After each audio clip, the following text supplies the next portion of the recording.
Good morning, everyone, and good morning to my colleagues on the Senate Committee on Veterans Affairs. This hearing will now come to order. I welcome everyone to the first hearing of the Senate Committee on Veterans Affairs for the 119th Congress. I'm grateful to have so many of my colleagues returning to this committee, and I look forward to continuing our work together. I'm also grateful to have 5 new members: Senator Banks of Indiana, Senator Sheehy from Montana, Senator Duckworth from Illinois, and Senator Gallego from Arizona, and Senator Schlotkin from Michigan. Welcome to this committee. I look forward especially to working with the ranking member, the new ranking member. That was me before you. And you and I have had the experience of working together previously, and I look forward to continuing our efforts to work together to see that veterans are well cared for and that members of this committee have an opportunity to express their views and make a difference in this arena. My work on this committee is almost always driven by what I hear from veterans, particularly at home in Kansas, but also across the country. We'll hear from a lot of veterans organizations as well. And this is about how do we make the VA work better? What is it doing well? What is it not doing well? How do we solve the problems that veterans face in this country? Sometimes one at a time, but I hope often veterans as citizens in a group. As chairman, I will work to solve problems and deliver results to help veterans access health care and benefits they've earned and achieved in their success in their service. I want them to be successful after their service. And I expect the next Secretary of Veterans Affairs to share a similar focus. The role of the Secretary of the Department of Veterans Affairs is critical. America's national security is dependent upon an all-volunteer military and a VA that is successful in helping service members thrive as veterans is key to bolstering recruitment and keeping our nation safe. Millions of veterans and their loved ones rely on the VA to access higher education and job training, buy a house, open a small business, cope with service-connected conditions, access health care, and more. Helping veterans achieve those goals is often complicated by the fact that VA is one of the largest bureaucracies within the federal government with more than 400,000 employees. That includes a massive physical footprint that spans the globe. Our facilities are aging, a legacy IT system, and an annual budget well over $300 billion. We must have a VA secretary who understands the VA mission, who will help refocus the department to put veterans first, and who recognize the importance of the VA in serving veterans and contributing to a safe and successful future for our nation. I'm grateful to have Congressman Doug Collins here today to testify about his nomination to be the Secretary of Veterans Affairs. He knows firsthand the benefits and challenges of military service and many issues facing veterans and their families. I am grateful for Congressman Collins' interest in serving in this capacity, and I look forward to hearing today how he plans to improve and support the lives of his fellow veterans, if confirmed. I know that military service is family service, so I want to recognize and thank Congressman Collins' family, including his wife, Lisa, daughter, Jordan, and sons, Cameron and Copeland, who are with us here today. Welcome to your family, Congressman. Before yielding to the ranking member, I want to recognize former Secretary of Veterans Affairs, Dennis McDonough. I'm grateful to Secretary McDonough for his hard work and his dedication to veterans and their families, and I wish him all the best in his next chapter. With that, I yield to the ranking member, Senator Blumenthal, for his opening remarks. Thanks so much, Mr. Chairman. Thank you for being here today, Congressman Collins, and as well to your family, Lisa, Jordan, and Cameron, and to all of the visitors who are here today, many of them veterans. I'm thrilled to be the ranking member and to have as chairman my friend and colleague, Senator Moran. He and I have a strong working relationship, and it exemplifies, I think, the kind of bipartisanship that has characterized the work of this committee. In fact, we have been a paragon of bipartisanship in the face of the buffeting winds of political polarization on other topics. And I look forward to fighting and advocating for veterans in the face of some pretty heavy threats. I was chagrined yesterday that there was no mention in the inaugural address by President Trump about veterans. I was disappointed to see in the executive orders that a hiring freeze will be imposed, apparently, on the VA. And I am hopeful that you, Congressman Collins, I'm going to be very blunt, will be the kind of advocate that the VA and our veterans will need in this administration. There will be potentially heavy pressures on you to cut and slash, to reduce access and eligibility, because the VA, frankly, is a target-rich environment for cost cutters. And we know that there is a Department of Government Efficiency looking for those kinds of cost-cutting opportunities. I look forward to supporting you and bolstering your efforts to defend and advocate our veterans, who must always be a priority. I want to thank Senator Moran, but also Senator Tester, who was such a strong advocate, as well as Dennis McDonough, and most particularly in our joint efforts to pass the PAC Act. President Biden and Secretary McDonough were instrumental in providing more care and more benefits to veterans than ever before when they were exposed to toxic chemicals or burn pits, not only on the battlefield, but also in training. I think every member of this committee can be proud of that effort.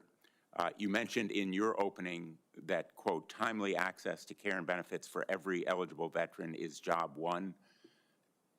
I hope that will be your mantra. It certainly is ours. Unfortunately, veterans are confronted with losing access to VA's direct care system in an unprecedented number of referrals going into the community. As we discussed during our meeting, you and I appreciate your coming by to talk to me, there certainly is an important role for community care in the timely delivery of care to veterans, but it can't be at the expense of the VA direct care system, which many vets prefer and rely on. I have two sons who have served. One is a combat infantry officer in Afghanistan, the other is a Navy SEAL, and most particularly my Navy SEAL son has made use of veterans benefits in facilities on the West Coast, in West Haven, so I know firsthand the extraordinary care, really it's a gold standard of care that our veterans facilities provide, and particularly in the area of mental health. We need to invest as well as in modernizing infrastructure and facilities such as we are doing in West Haven. Today, I want to learn more about your plans to lead the largest civilian agency in the federal government, literally the largest civilian agency, an organization of more than 450,000 employees comprising 20% of our whole federal workforce. That's an awesome responsibility. I'm especially interested in how you plan to build a workforce culture that encourages employees to speak up with concern and criticism and offer ideas to drive improvements, not one to seek retribution or demand fealty and loyalty at the expense of the quality of veterans' care. If confirmed, it's your duty to treat every VA employee and veteran, regardless of gender, race, religion, or sexual orientation, with the dignity and respect they deserve.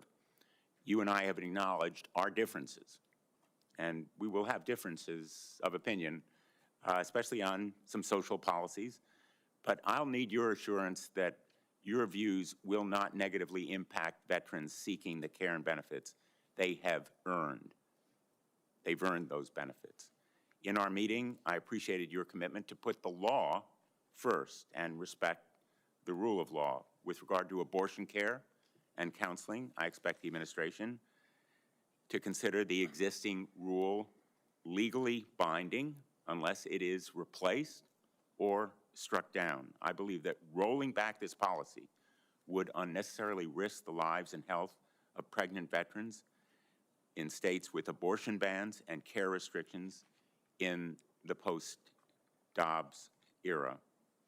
During the last Trump administration, we know outsiders exerted significant influence on the VA. In fact, GAO looked into and substantiated that 3 individuals, private citizens, Bruce Moskowitz, Isaac Perlmutter, and Mark Sherman, referred to as the Mar-a-Lago 3, played a key role in several high-profile decisions outside of the formal VA decision-making process.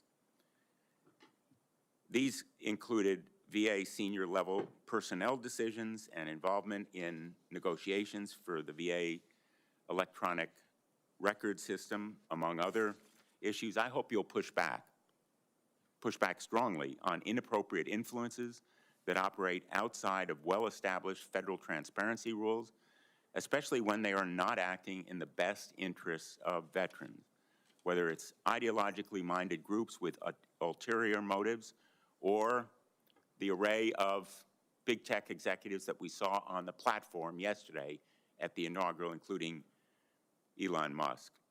Congressman Collins, if confirmed, you must be the decision maker at the VA. You must be their advocate and keep the needs of veterans at the forefront. There will undoubtedly be pressure on you to scale back and cut costs at every opportunity, but I can't emphasize how important it will be to me, and I hope all of us on this committee, that you fight those efforts with every fiber in your being. I'm hopeful we have shared priorities, including upgrading the VA facilities around the country, particularly healthcare facilities, and suicide prevention, which I know is a priority of yours. We discussed it when you visited with me. If you're confirmed, I welcome the opportunity to work with you, to support you, to advocate with you in this administration, and to improve services to veterans in Connecticut across the country. Before I turn it over to Senator Moran, I want to just offer on a personal note, I am incredibly disheartened that the Trump administration is canceling the flights of nearly 1,660 Afghan refugees who were already cleared by the U.S. government to resettle in the United States. These allies aided our troops in Afghanistan. Whatever you think about the conflict there, the risks to these Afghan allies are so dire and dangerous, and many of our veterans groups have been advocates for them, as you know. In fact, the strongest advocates for resettling those at-risk Afghan allies are the veterans who benefited from their protection and their service, which involved putting their own lives and their families on the line. And yet, those Afghan partner forces and their families are stuck at the risk of harm in areas around the world.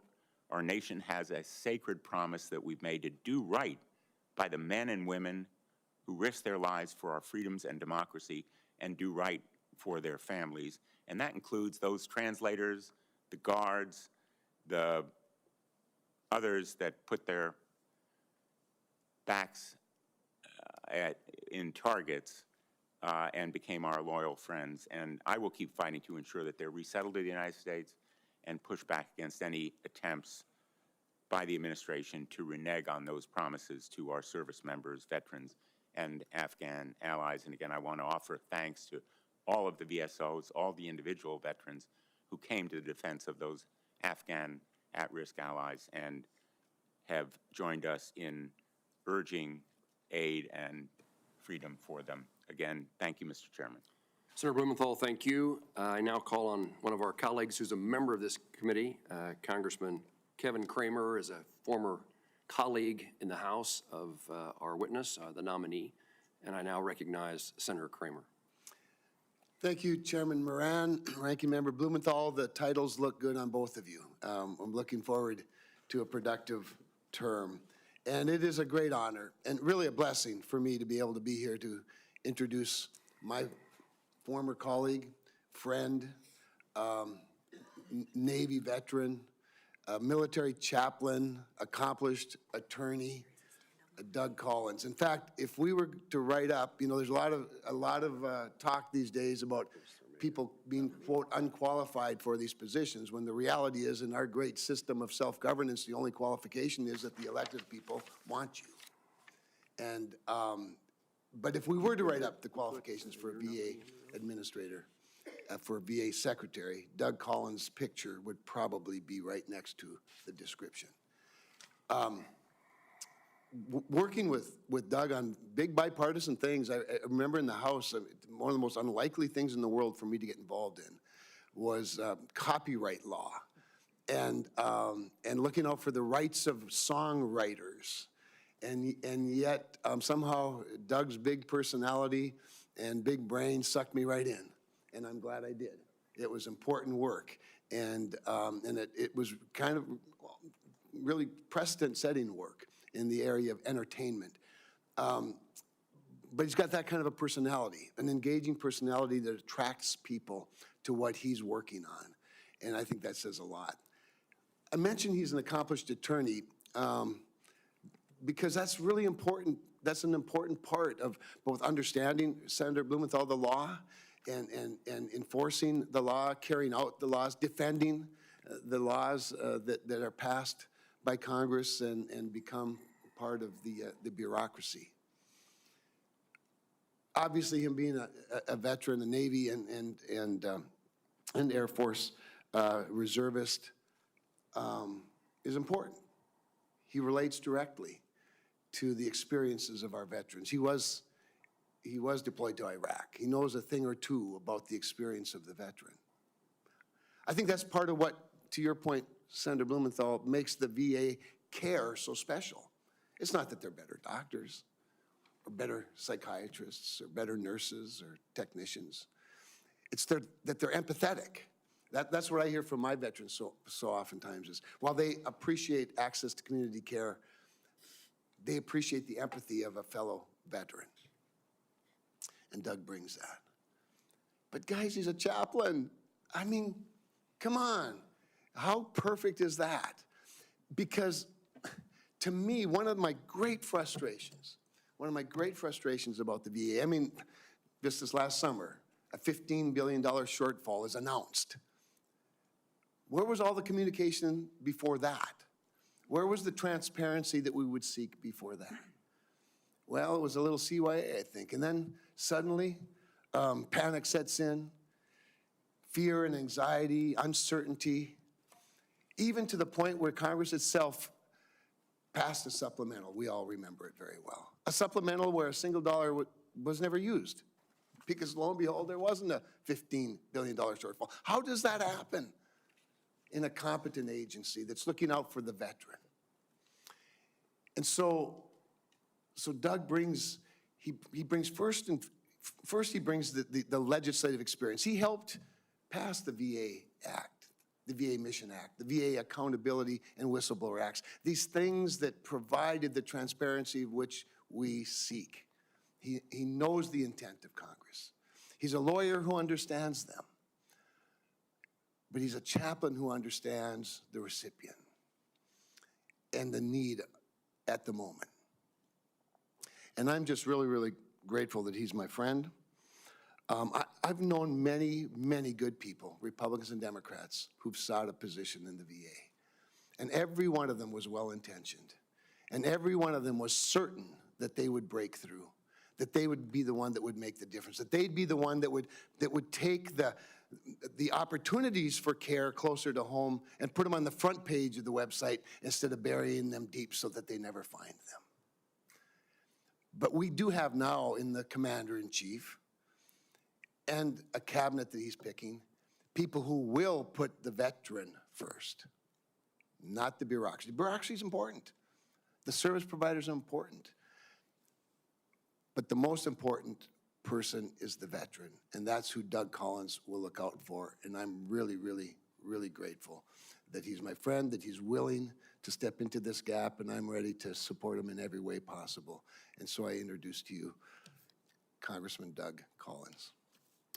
Senator Kramer, thank you for your statement and support, your introduction of the nominee, and thank you for your membership and efforts and hard work on this committee. Douglas A. Collins, you and I need to rise, and I'm going to ask you to take an oath. Would you raise your right hand? Do you, Congressman Doug Collins, solemnly swear or affirm that the testimony you are about to give before the United States Senate Committee on Veterans Affairs will be the truth, the whole truth, and nothing but the truth, so help you God? Thank you.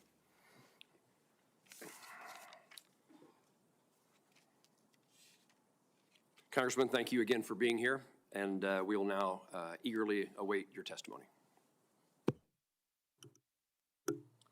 Thank you, Mr. Chairman, Ranking Member Blumenthal, the rest of this committee and the Seniors Committee, and looking around this committee, seeing people that I've worked with before on both sides of the aisle, and it's good to see you, and especially to the new members as well. I'm honored to be sitting here to be the nominee for the next Secretary of the VA. I'd like to thank my friend Kevin Kramer for that kind introduction. I appreciate his work, and I appreciate your work as well. He hit it perfectly. It's about the vet, and I thank him for that. I'd also like to thank President Trump for his nomination and for his willingness to have not only confidence in me, but also the veterans of this country. I'm privileged today, and I appreciate the Chairman and Ranking Member mentioning my family, because I would not be here without them. My wife of 36 years is with me, Lisa. She's right here. I have my son, Copeland, and his wife, Holly. I have my son, Cameron, his fiancee, Maddie. And then on the end, we have the one that glues us all together, and that is Jordan. She is our daughter.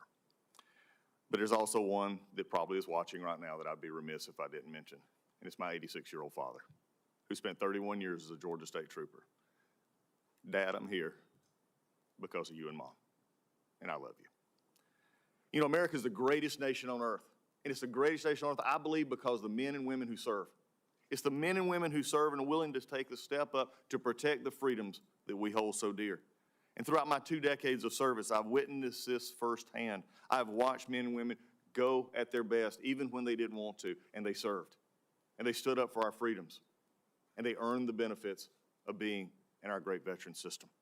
And the VA is there for them. In addition to being a Navy veteran for a while, I've now been in the United States Air Force for over 23 years. I'm a colonel serving at the Warner Robins Air Force Base at Afric Command, and I've been able to watch over the years leadership. Leadership is about listening, but it's also about leading.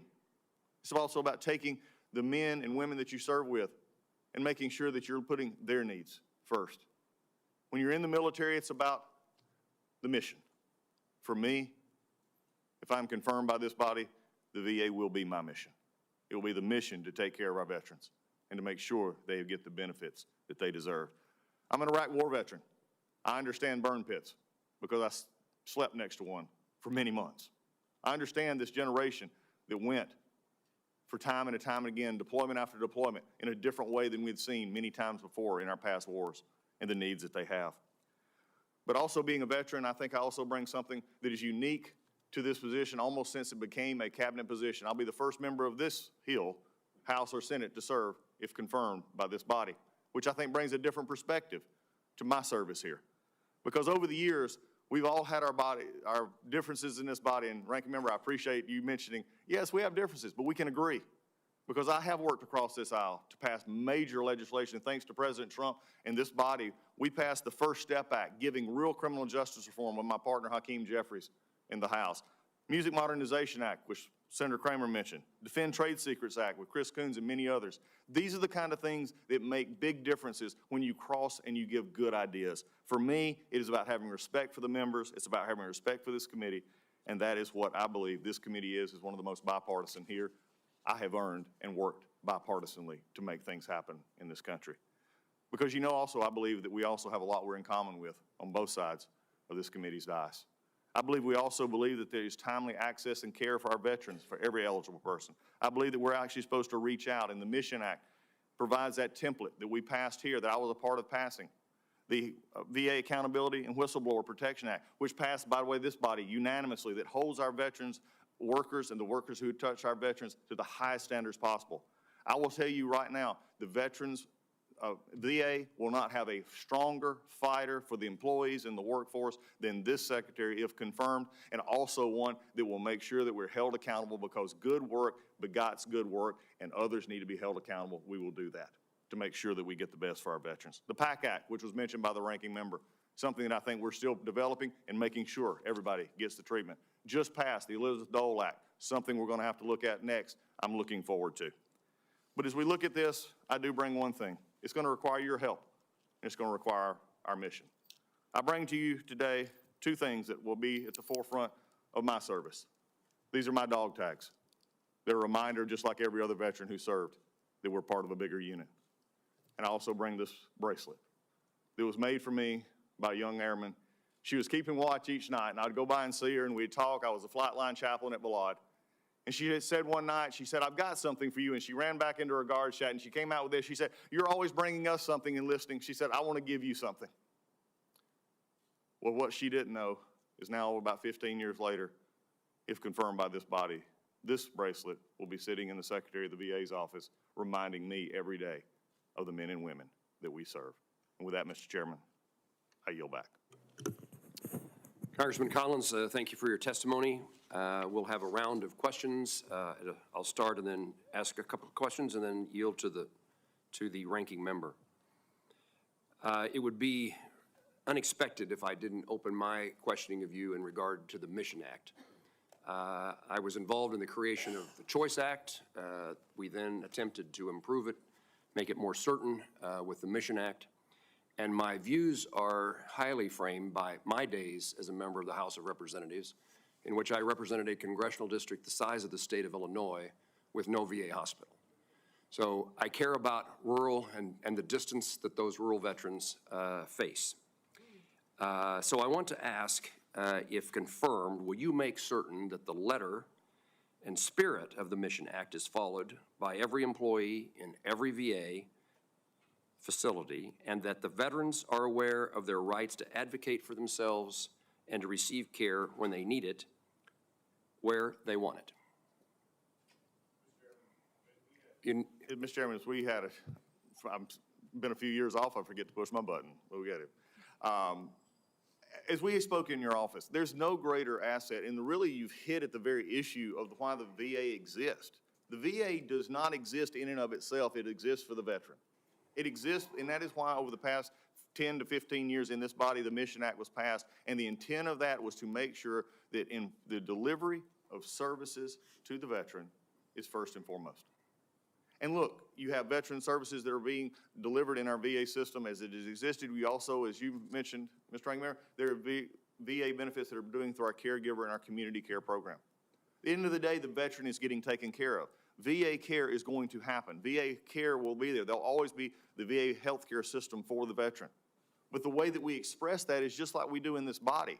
There's different expressions of how we make it better. We don't do the same things 40 years ago that we still do today if we're still wanting to stay current with what's going on. And our newer veterans deserve every access to finding care where they can. Or in your case, if they have a long way to go, they need to find the care if they want to, but always have the VA as a backup. For me, the intent of the Mission Act at the end of the day was about how do we make veteran care available to the veteran who needs it, and not have the battles over how they get it because they want to be able to have that choice. We're going to continue to do that, and following the intent of the Congress in which I passed, that was my intent as well. And Representative, is that a commitment to in an answer to what I ask you? Yes, it is. We're going to be following the Mission Act. We're going to have the intent. We're going to follow that up. And it's going to be day one understanding that that's why we're there and that nothing's going to hold that up. And let me highlight that while I mentioned geography and the distance, there's lots of other concerns in veterans accessing care. Yes. And I would highlight the importance that the Mission Act can play with high-risk mental health and addiction issues. We do not have enough care in the VA or outside the VA, and we need to make certain that wherever that care comes from, it's available when it's needed. True? Yes, Mr. Chairman, I think that is a key. And you're seeing this all across, and you just hit on something very close to my heart, and that is especially the mental health aspect of this. As you can see, and Jordan and I have talked about this a lot, Jordan has a physical disability. She can't walk. And people would look at Jordan and they would have immediate sympathy, but if someone was to come in and say, I'm having trouble thinking clearly or my brain's not working right, we tend to repulse. I want a condition in which the VA and our community caregivers are drawing near, because suicide prevention is one of our biggest issues, and we've got to be able to draw the best and brightest. This is an issue health-wide, not just in the VA, but also in our communities as well. So I want to make sure we're getting the opportunity, so as you just said, Mr. Chairman, that member who needs it can find it and find it quickly and efficiently. Let me talk about, for a moment, transition to civilian life. One of the most dangerous circumstances in the well-being of a member of our military who is soon to become a veteran occurs at that point in transition. It is a time in which there is a sense of loss of belonging, of camaraderie, of mission, of purpose. It is a time in which suicide ideation is more prevalent. And we have a requirement that the Department of Veterans Affairs and the Department of Defense cooperate in a program to properly assist military men and women as they depart active duty. I want to hear how much you value this process and, in fact, how much you value the requirements, because the Department of Defense and the Department of Veterans Affairs have failed to appropriately and adequately implement that caregiving time and to provide the necessary transition support. It is hugely important. It certainly is important to the life of that service member. It's also important to our recruitment and retention of future members of the military. Comments? Mr. Chairman, you've hit it perfectly. I mean, this is not just a taking care of our military, our veteran coming out from DOD and then transitioning to a VA care as they choose, but it's also, if you go back even further, to me, this is a recruiting issue. This is part of the whole life cycle of a veteran. And if you have good experiences in the DOD, they have bad experiences for some reason if they had a VA, or vice versa, you're having people who served then telling their children and others, I don't want you to serve. This, to me, is an all-encompassing issue that we've got to work on.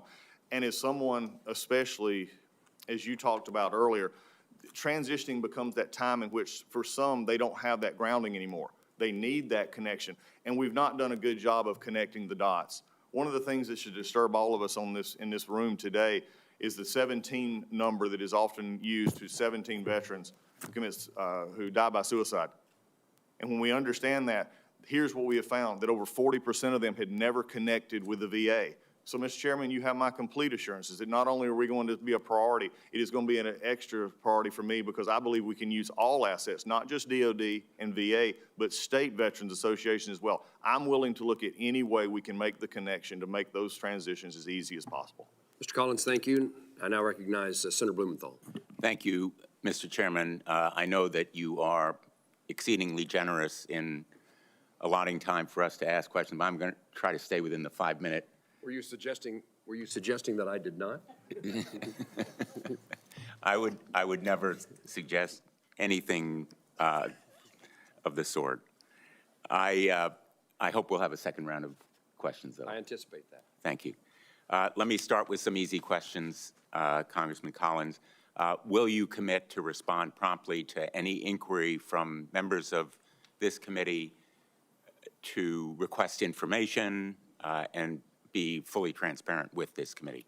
That is my intention. I will do for this committee, make sure you have every information that you need, Chair. Mr. Ranking Member. And will you commit to working with the veteran service organizations and other stakeholders in making decisions at the VA? I look forward to working with this committee and the members of both the House and the Senate and any other organizations out there willing to help us help our veterans. And including the Office of Inspector General, the Government Accountability Office, and the Office of Special Counsel. I think you've laid out the very essence of accountability, not only from this body, but others that actually give us insight into what we're doing and how we're doing it. So yes, I look forward to those and making sure that we look at those recommendations, we work on them where we can. Thank you. Last week at a hearing of the Homeland Security Committee, I gave Russell Vought, the nominee for OMB Director, the opportunity to renounce a proposal that he made, and it's included in Project 2025, to impose a means test for VA disability compensation benefits. I also asked him about his proposal to claw back benefits from service-disabled veterans. He has advocated that anybody with less than a 30% disability receive no benefits. He refused to renounce either proposal. I need from you a commitment that you will oppose any such efforts by the administration. Well, Senator Blumenthal, I've made a habit up here being here. I'll never answer for someone else, and the question was asked of him. I will say this. I've not been a part of Project 25, haven't even read it. My issue is I'm going to take care of the veterans. That means that we're not going to balance budgets on the back of veterans' benefits. We're not going to do that. We're going to put the veteran first. And for me, that decision comes to the Secretary. That's in our budgetary oversight. That's what I'll be coming to you for. As we talked about in your office, if there are issues that I need, I'm going to come with you with the issue of the solving. If there's issues that I say that you want to see, but the law doesn't allow it, then I'm going to say, here's where we change the law, because that's what we've done before. So my commitment is to the veteran and making sure that we have our budget and sufficiently fund it so that our veterans receive their benefits. I'm going to interpret that as a yes. Mr. Senator, ranking member, you interpret it. In his first term, President Trump attempted to go down this road by trying to eliminate individual unemployability benefits for retirement age veterans, in my view, a very ill-conceived proposal that was later retracted, and I hope that you will oppose any such proposal during this administration. Mr. Ranking Member, I'm not familiar with that discussion. What I am familiar with is what President Trump did advocate during his 4 years, and that was the Mission Act, the Accountability Act, the things that put veterans first. In fact, his words were, I want to take care of the veterans. So as we look forward to this, I look forward to carrying out his vision of taking care of our veterans, putting them first, making sure the VA is in a situation where it is actually doing that and having the resources it needs, but also having the efficiencies it needs to make it better. So I look back to what he's already done, and I know that was putting the veteran first, and I will be doing the same. Thank you. As you know, for far too long, across administrations of both parties, frankly, the VA major and minor construction projects for hospitals, nursing homes, and other critical infrastructure priorities. These are the nuts and bolts, the facilities depended upon by our veterans for care, have been dramatically underfunded. For years, I had to fight for funding to modernize the VA facility in West Haven. Finally, it's underway. There are thousands of other projects. I would bet in every one of my colleagues' districts that need that kind of funding. It's a bipartisan issue that's good for veterans and good for local economies in red states and blue states. And the longer we wait, the more expensive construction becomes. If confirmed, will you commit to me that you will work with us to make those kinds of investments a priority? Mr. Ranking Member, I think what you just hit is bigger than buildings. It's about the future of the VA. It's about how we actually take care of our veterans. So when you frame the question as is funding these projects, I look at it as am I funding a project that helps a veteran? And that's going to be in every district, as you just said. So yes, I'm looking forward to using the limited dollars that are going to be coming from the Congress and how we spend those to make sure that we're prioritizing those needs in areas such as you mentioned. You're talking about your home state as well. But these are areas that I'm wanting to look forward to make sure that our construction projects not only are done efficiently and on time, and also have the proper oversight that we don't see them drag on for years. I've heard too many times in many of your offices, and I met with almost 60+ senators on both parties, this has been an issue that comes up consistently, that we have to be better stewards of our building projects so that at the end of the day, it's the veteran who gets served. Thank you. Thank you, Mr. Chairman. I almost gavelled you at the time, 43 seconds ago, just to make sure you know the order of things. I knew that was coming. Yes, sir. Senator Sheehy is going to be recognized next. One of our colleagues was kind enough to allow him to go instead because he presides at the Senate at 11 o'clock. Senator Sheehy, welcome to this committee. Well, thank you for your service to the country, and you're recognized. Thank you, Chairman. Congressman, thank you for being here. Thanks for bringing your family. It's great to see them all here. As we know, the military is a family business. When we leave for months or years on end, it's them that carries the weight. You know, I come from a very large state, not a whole lot of people, and a lot of our veterans have to travel many, many hours to get to VA care. And to that end, I'd be curious to hear your thoughts on how we are going to actually expand access to community care. Because as Senator Blumenthal and others discussed, it's been press released, it's been talked about, but I think we know from experience, it's actually been very, very hard for our veterans to effectively mesh their veterans' health care benefits with being able to seamlessly go to the community and get their care. If you're from Plentywood, Montana, it can be a 5.5-hour drive to a VA care facility. So I want to make sure that we actually take action to ensure that veterans can go into the community and get care they need so they don't have to drive many, many hours away. Senator, thank you and welcome to the Senate. It's good to see you this morning. I may be from North Georgia, but issues of ruralness is not new to my district. I have the foothills of the Appalachian Mountains. In fact, I start and Senator King's, it ends. So the Appalachian Trail. So I get the fact that sometimes the distance may be deceiving, even if it's shorter distance, how to get there. And that could be a problem for veterans, especially older veterans. I remember a time in which I had a 90-year-old veteran they were asking him to drive 90 miles to get corrective lenses, and he was having trouble seeing. Not the best position we need to be in. The intent, and I was here for the Mission Act. In fact, I'm going to go a step beyond. Senator Johnny Isaacson was a dear friend of mine, and we got first involved in this. He was a mentor of the Choice Act, which became the Mission Act as we're moving forward, because we saw these very issues that you speak of. For me, it's about making sure that we publicize what is out there. I know that's been a concern for many on both sides of the aisle, is making sure veterans understand the benefits that they have. You and I both know in rural areas, sometimes it's hard to get there. I'm committed to making sure we're using every avenue we can to make sure the benefits that they know about. If they want to use them, great, they'll be there for them, but some do not know. So for you in other states and rural states and even urban settings, we've got to make sure that the access is there. In saying that, it also needs to make sure that the VA itself is not standing in the way, that where there is conditions met, where the precondition met, and they are eligible for community care, it's not the VA that's standing in the way to getting them that health care they need. And that could come through call centers, doctor visits, pre-clearance, and everything else. So we're going to be working with that. Great. And then as a wounded vet who transitioned out, my wife was also active duty. We served together at the same time. The hardest part about VA care, I found, and most of my peers from the GWAT generation, I think, agree, is the handoff from active duty health care. The handoff to the VA, unfortunately, I was fortunate enough, I had a fantastic handoff.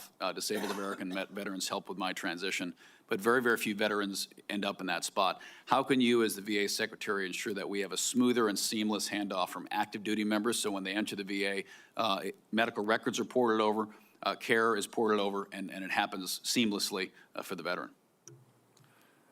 Senator, as we just discussed, I was previously discussing this in that transition with the chairman and all. It's a very, it's the most important for the family itself. I think you understand that with your transition, your wife's transition, because at that point there's that unsettledness. Where do we go? How do we get care if we need care, especially if there's a pre-existing or something that's been treated in DOD? How do we get by?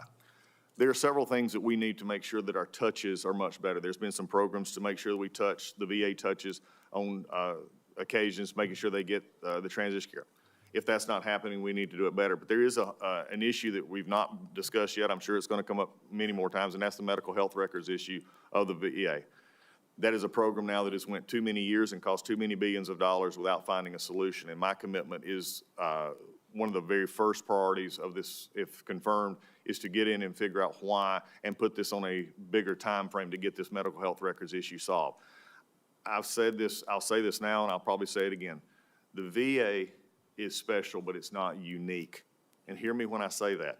It's special in who we keep and who we trust and who we take care of, and that is our veteran. But it's not unique in the sense that we do health care.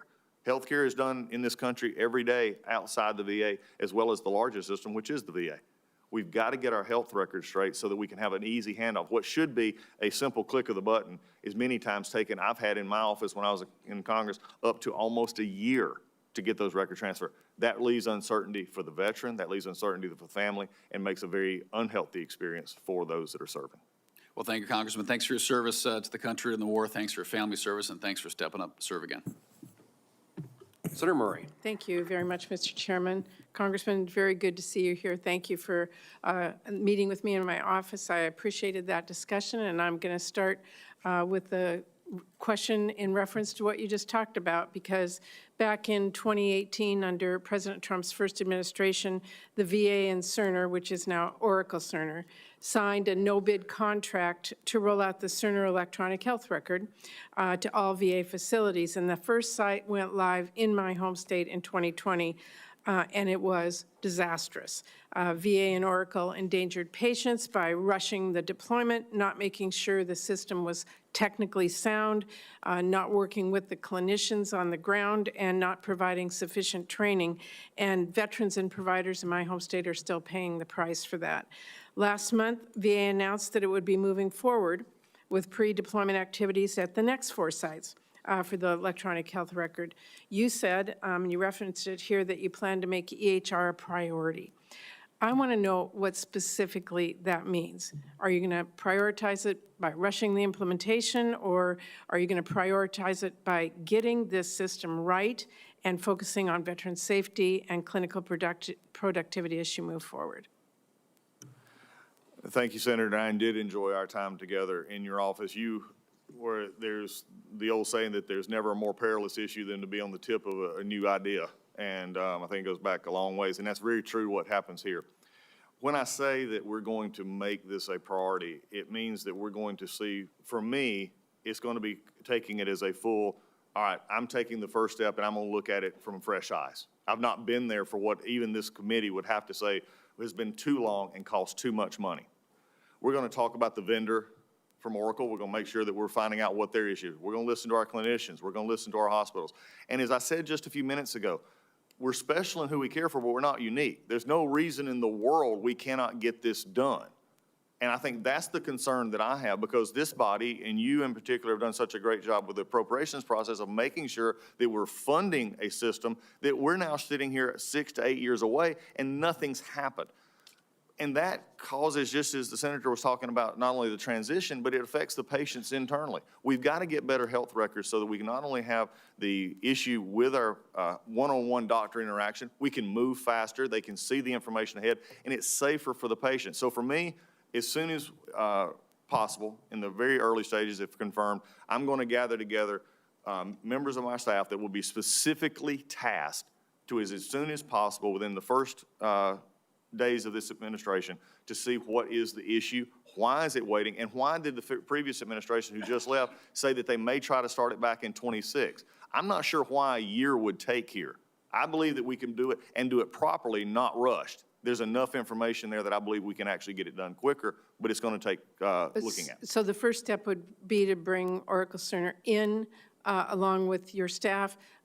Please make sure that you talk with those people on the ground that have been dealing with this to understand what has gone wrong, why it's been such a problem as you take on those next steps.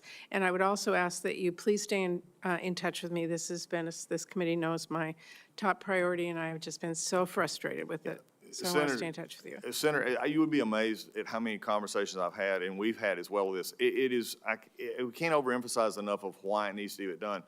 But being on the Hill in positions like yours, it's also an understanding that this has become too normal for projects that come out of the Hill. Too normal that we appropriate billions of dollars and yet see no results in 6 to 8 years. I think President Trump in the administration, when he started this, had the right idea, and we're going to continue that. So we're going to have to work together. At this point, the finger pointing's done. It's time to get it done for one reason and one reason only. As I said earlier, the mission is the vet. It's the veteran who has earned the benefit, and if we're not giving the right tools for that, then the doctor, the clinician, the nurses are not able to mesh. And I will not accept we can't do it. I will not accept I don't know. I will not accept we don't have enough money, we don't have enough. You've had 8 years and billions of dollars. So I'm with you on this. We will definitely work together. Okay, thank you. And quickly, in my last 30 seconds, I'll reference something that Senator Blumenthal mentioned in his opening remarks, and that is I care deeply about our women veterans and that they have the services they need. So I want to just ask you, do you believe a veteran who lives in Texas who has been raped and becomes pregnant should be able to get abortion care at her local VA? Senator, that is an issue that is very sensitive in this body. It is something that has been looked at. Here's what the law actually says, and the original law from 1992 says the VA does not do abortions.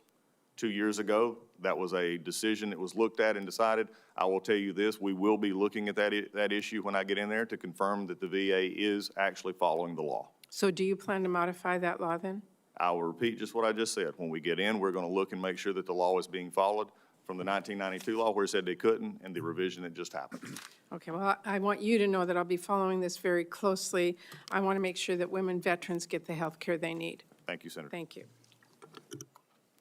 Senator Sullivan is Thank recognized. you, Mr. Chairman, and congratulations to you and the ranking member on your new positions. Looking forward to working with you. And Congressman Collins, congratulations to you. Thank you to your wonderful, beautiful family there behind you. It's great that you're doing this. I certainly agree with my good friend Kevin Kramer in his open remarks. I think you are eminently qualified, as a veteran yourself and as a chaplain. I agree with Senator Kramer. That brings some real unique insights. I think that's going to be great, and I look forward to strongly supporting your confirmation. I'm a big fan, and I certainly hope that we have bipartisan support for your confirmation, well, given your qualifications. So thanks for your willingness to serve. I appreciate our meeting. As you know, I focused a lot on Alaska for really important reasons. My state has more veterans per capita than any state in the country, so a real patriotic place way up north. And we're big. Talking about big states, I won't even get into the size of Alaska because I don't want to embarrass anybody, but it's really, really, really, really big. You know, Tim Sheehy left. I think we're 5 or 6 times bigger than Montana, and we don't have one full-service veteran hospital, not one. It's us in New Hampshire. That's it. So we have really big challenges for all those reasons. Good, because we have so many veterans. Challenging because we're big and we don't even have one full-service hospital. So we've had many disasters, in my view, with the VA. You and I talked about some of them. In 2015, right when I came to the Senate, the VA system in Alaska collapsed. That was the first big thing I dealt with as a brand new senator. It collapsed because they realigned these VISNs. They took the VISN in Alaska and the call center in Alaska out of Alaska, and we had people making appointments for Alaska veterans based in the lower 48 who didn't have a clue about our state. The system collapsed. We had a giant backlog. And last year, believe it or not, the backlog was up to 12,000 veterans, which is a lot for my state, because we still have call centers based in the lower 48. So a veteran in, let's say, Ketchikan, Alaska says, hey, I need to get to Anchorage Hospital. The call center say, okay, drive to, well, wait, it's an island. They don't even know Ketchikan's an island. So I need to get a commitment from you. In the Mission Act, I was able to get legislation that said, if you don't have a full-service hospital, and by the way, it's, again, only us in New Hampshire, then you can go immediately to community care. Why wouldn't you? The call centers don't allow that because they don't know about Alaska. They don't know the bill. They don't know the law. So it's still kind of a disaster for my veterans. So can I get your commitment to work with me on all the Alaska challenges, but this call center issue and bringing, we need a call center back in my state for people who understand what the state's all about and to help bring down this very big backlog.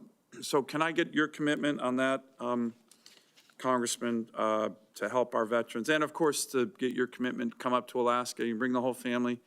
Come in the summer if you want. We can go fishing after, or, you know, come in the winter, maybe see what it's like to be in a state that's dark and 50 below zero. So either way, your choice. Your choice. A lot of times people pick August as opposed to February. I appreciate it. You make it so much sound attractive there, the last part. As an Air Force chaplain who actually puts our chaplains up in your beautiful state, that is one of our issues, though, is that long winter.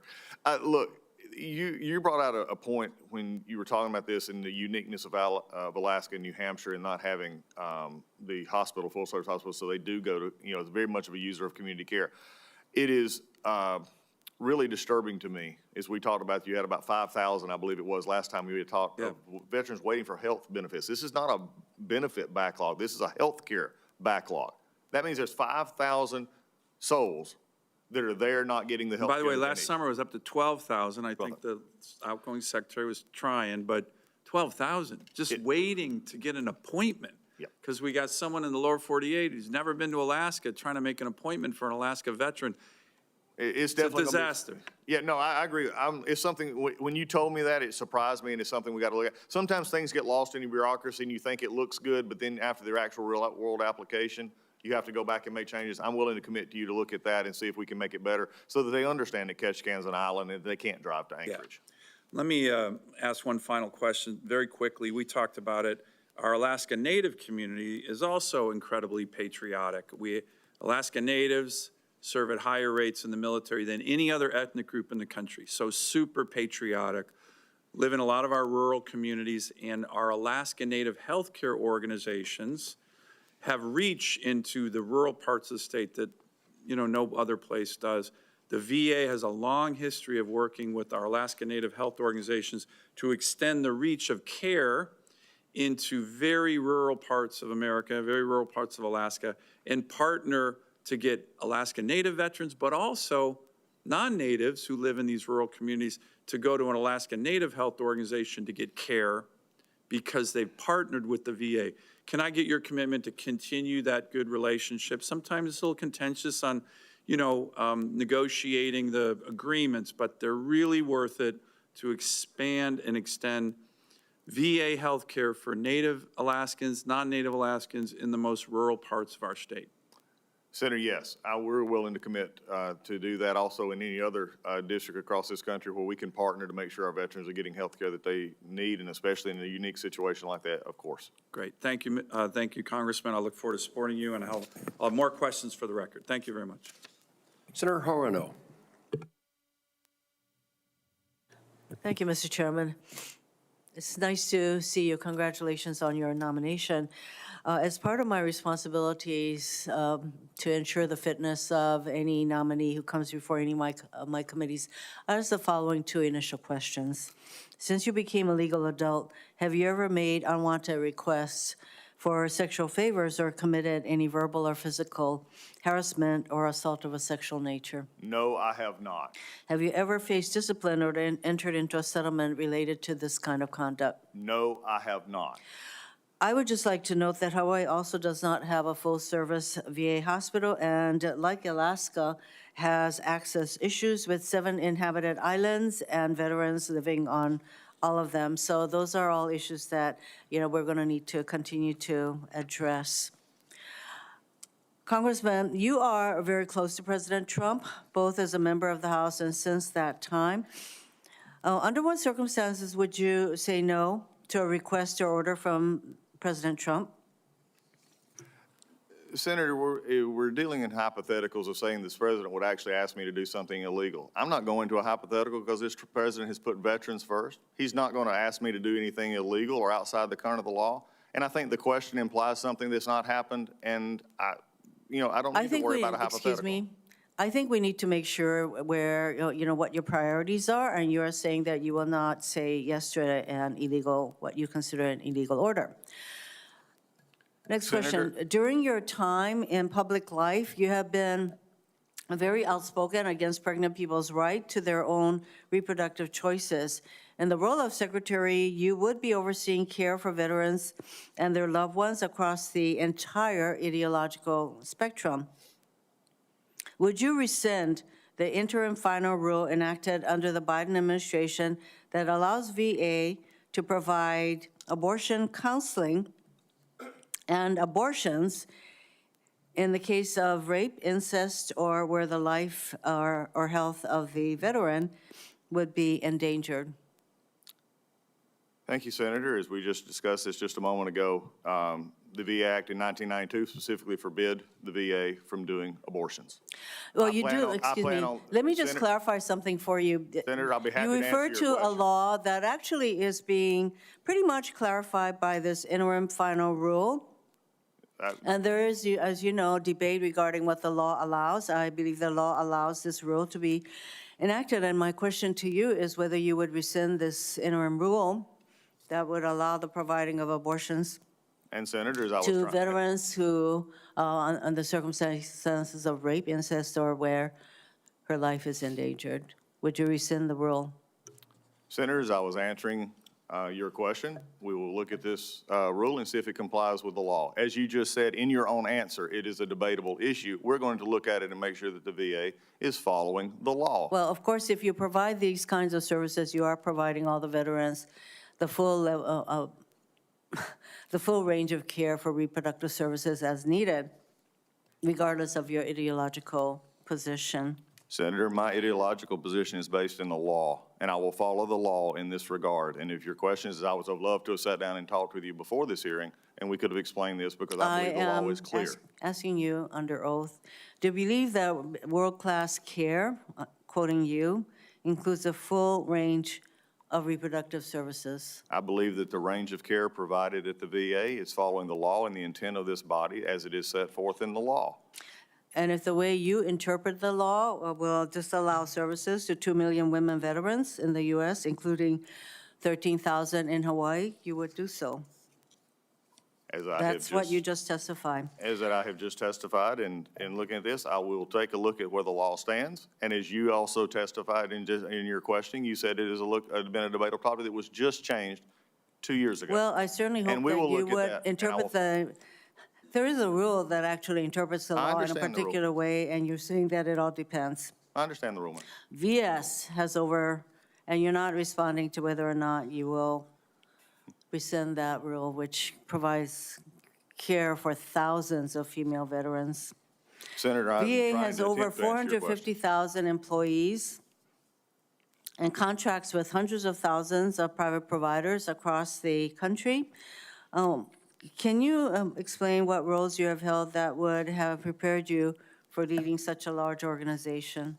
I'd love to, Senator. I have been a part of this body in which I have actually overseen and working through votes and working through bills that actually affect the VA's operation from a day-to-day operation. I understand the policy of the VA intimately by being a member just like you. I've also spent time in the military working with many individuals and currently serve at the Warner Robins Air Force Base in Africa Command of our chaplain's office with over 656 personnel working across different MAGCOMs, handling personnel decisions. I've also been a leader in many other ways, and I believe that leadership is how you deal with this. You deal with leadership and putting good people in good positions to make sure that you have Thank a you. workforce that knows that they have it. Thank you, Mr. Chairman. Thank you. Senator Kramer. I'm just compelled to ask this question because Senator Hirono asked you if you would, I think the implication was, would you carry out an order, an illegal order by the President of the United States, which there's no evidence he'd ever do and he's ever done, and so it's so hypothetical to be silly. But I am compelled to ask, would you consider rescinding an illegal rule by the previous administration? Because it seems to me that an illegal rule, or at least one that's debatable, is worthy of significant legal consideration before you would do it, just because you felt like doing it. Senator Kramer, I appreciate the way that is worded because that is exactly the way I tried to word it to the senator. And that is if the law specifically stated that the VA was not to be doing abortions. There are other areas there that we look at. So we look at a situation that came up in 2022 in which they were told to look at a rule that would get around that. To me, it was time for us to take a look at that rule and make sure, just as in every other area of VA life, that we're actually doing what the law and the intent of this body is. That's not when you get into that, for me, this is going forward and looking at all the issues. If it was just a matter of, and I have great respect for this body that's served in this body. Right. And what we pass actually means something. And the minute it becomes something it doesn't mean something in the administration or outside is the minute the rule of law falls down. So for me, yes, I will be looking into this. Yes, I will be confirming that it comports with the law as it is. Thank you. I wanted to give you that opportunity Thank you. to uninterrupted explain yourself, and you did it very well. You're hearing a lot about community care, obviously, and I will spare you all of my horror stories. I think Senator Sheehy did a remarkable job, as did Senator Sullivan, because those are big rural states. You obviously, your examples are outstanding. I would just add that it's my intention to work with my colleagues to further clarify in the Mission Act what access to community care is. In other words, we still hear horror stories from veterans who live 300 miles from the VA hospital in Fargo, or maybe 100 miles from the nearest, even Seebach, who maybe live across the street from a critical access hospital, of which we have 36 spread throughout our wonderful little state. 36 critical access hospitals who operate on the thinnest of margins. And it's tragic for me to think that there's a veteran waiting for paperwork that's being slow-walked by a bureaucrat more interested in the VA than they are the veteran. And all while there's a hospital that's barely hanging on across the street. And I'm not even exaggerating a little bit when I say that. And perhaps, I guess my question is, would you work with me and colleagues on this committee to find ways to not just streamline the process, but to guarantee it? In other words, the default is not, have you checked all the boxes on enough pieces of paper to qualify for care somewhere else before you die trying to get far, far away, but rather you do that first and then the reimbursement comes after that.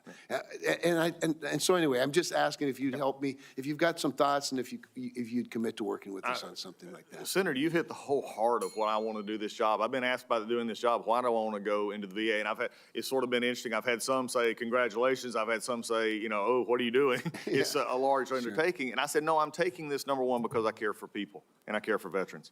It's where I come from. It's what I believe. It's what I saw from up here. It's what you see as you look at to make it better.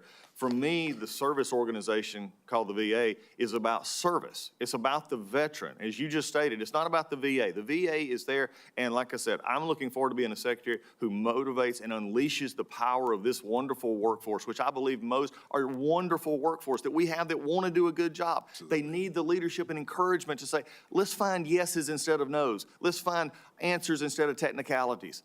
Let's find the hope in people instead of trying to find the reason to hold or delay. To me, this is about the veteran. This is about getting them the access to care that you and I and many on this committee voted for. That's why we do what we do, is because they deserve it. So for me, and Senator Duckworth, and this crosses party lines, and I appreciate the ranking member talking about bipartisanship. We had a great conversation in her office discussing how we could co-locate CBOCs with rural hospitals. If that's a possibility, could it be looked at? I committed to the senator from Illinois that that's something I would look at because it helps both sides. And so we've got to get back to the part where it's about the veteran itself. And I'm going to want to empower a workforce that wants to get up every day and come to and say, I'm getting to this veteran so they get the help they need. You, sir, are a leader with a servant's heart. Thank you. Senator Kramer, thank you. Senator King. Thank you, Mr. Chairman. Congratulations on your assumption of the chairmanship of the committee and the ranking member. I want to just emphasize a couple of points you've already discussed. One is transition with the chairman. Critically important, and there are a number of bills out there, the TAP Promotion Act, Welcome Home Veterans Act, Combat Veterans Pre-Enrollment Act. I suspect you're familiar with them, but I just want to hear you reiterate your commitment to this transition and working with the Department of Defense, because it's a partnership that has to happen to make that warm handoff. Is that going to be a priority for you? Yes, Senator. You couldn't have there are so many priorities in the life that you look at, you want to get started, but this one that you hit about making this transition is so important to me because it transcends just getting them into the service. It transcends that benefit that they've earned. It goes to the very heart of making sure that they're taken care of and feeling wanted. As we started a little while back, I believe it starts at a recruitment issue all the way through a retirement issue. Because if they feel like they're taken care of in DOD, then they're going to have a better opportunity if VA reaches out with a hand to say, here's the benefits you want to participate in, that they have a place there and they have a facility for them.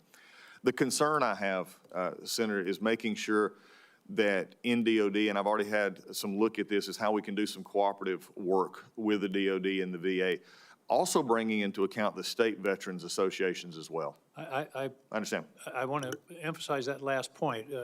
I've had a proposal in the National Defense Authorization Act, gotten in the Senate, got knocked out in the House, to communicate a veteran's transition status to the state veterans facility so this person can be greeted at the airport, for example.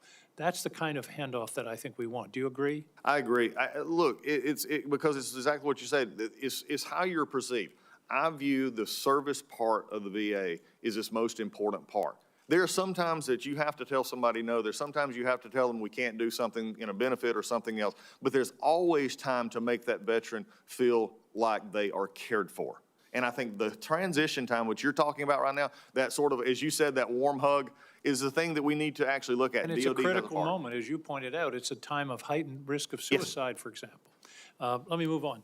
Electronic health records, you had some discussions. I think this points out one of the fundamental flaws in the federal government procurement process, particularly in national security areas, where we feel we've got to buy our own custom, brand-new, shiny product, rather than something that's sitting on the shelf. There's a electronic health records system called Epic that thousands of hospitals use all across the country. Instead, we're trying to invent our own system, which frankly hasn't worked, and as you pointed out, has cost billions of dollars. I hope that you'll look at the option of saying, hey, let's go with something that works, that we know it works, and can be modified to meet our needs, rather than continuing down the roll of billions of dollars of a system that has so far not proven itself. Yeah, Senator, I think that what you've just hit is, I don't, not going to, what I'm committed to is making sure what we have and looking at all options on the table. I want to bring in, because Cerner and others have, Oracle has had, places where they already have facilities already running the program. It's the issue that I went back to earlier, and I think you heard it was here. The VA is special but not unique. We've got to get out of this uniqueness status. And how is it different than the largest healthcare organization like this, that there are not better ways that we can do it? And it's not just in medical health records. We've got to look for better ways all across. That's exactly my point. A lot of discussion this morning about the Mission Act and community care. I'm all for it under the appropriate circumstances, but not at the expense of a creeping elimination of the veterans' health care system. I believe I heard you say earlier, you remain committed to VA health care in addition to community care where appropriate. Is that correct? Senator, you've heard correctly, because I believe that there'll always be a VA health care for the veteran who comes out. I believe what we have to do is make sure that we are adapting and making sure that we are giving the care as authorized by this body to make sure that we do it in the ways that are appropriate to the veteran. It's no longer time in a situation different, especially in different parts of the country, where we have to have the veterans to do the mission and what the intent was when we passed it. You mentioned that you had not read Project 2025. Are you familiar with it? There are some suggestions in it that frankly I find pretty frightening. I'm not, except for what I've heard when senators mention or somebody says it on TV. Well, for example, there's a provision that new managerial approaches should be currently used in the private sector to be employed to improve the existing VBA activities. I'm afraid that might be code for sharks, for claim sharks. Are you supportive of the Guard VA Act? Are you familiar with that bill? I'm vaguely familiar with it. Yes, I have touched on it. Well, I hope you'll familiarize yourself with it. I think it's a very important bipartisan bill to protect veterans from what are colloquially referred to as claim sharks. I'll have some other additional questions later in the hearing. Thank you, Mr. Chairman. You're welcome, Senator King. Senator Banks, welcome to the committee, and you're recognized for questioning. Thank you, Mr. Chairman. Mr. Collins, great to see you. We served together in the House, and those 4 years of President Trump's first term were 4 great years for America's veterans. President Trump was the veterans president. We did great things, from expanding the Mission Act to greater accountability for VA employees. We loosened standards for the GI Bill. President Trump sent us down a path to modernize electronic health records.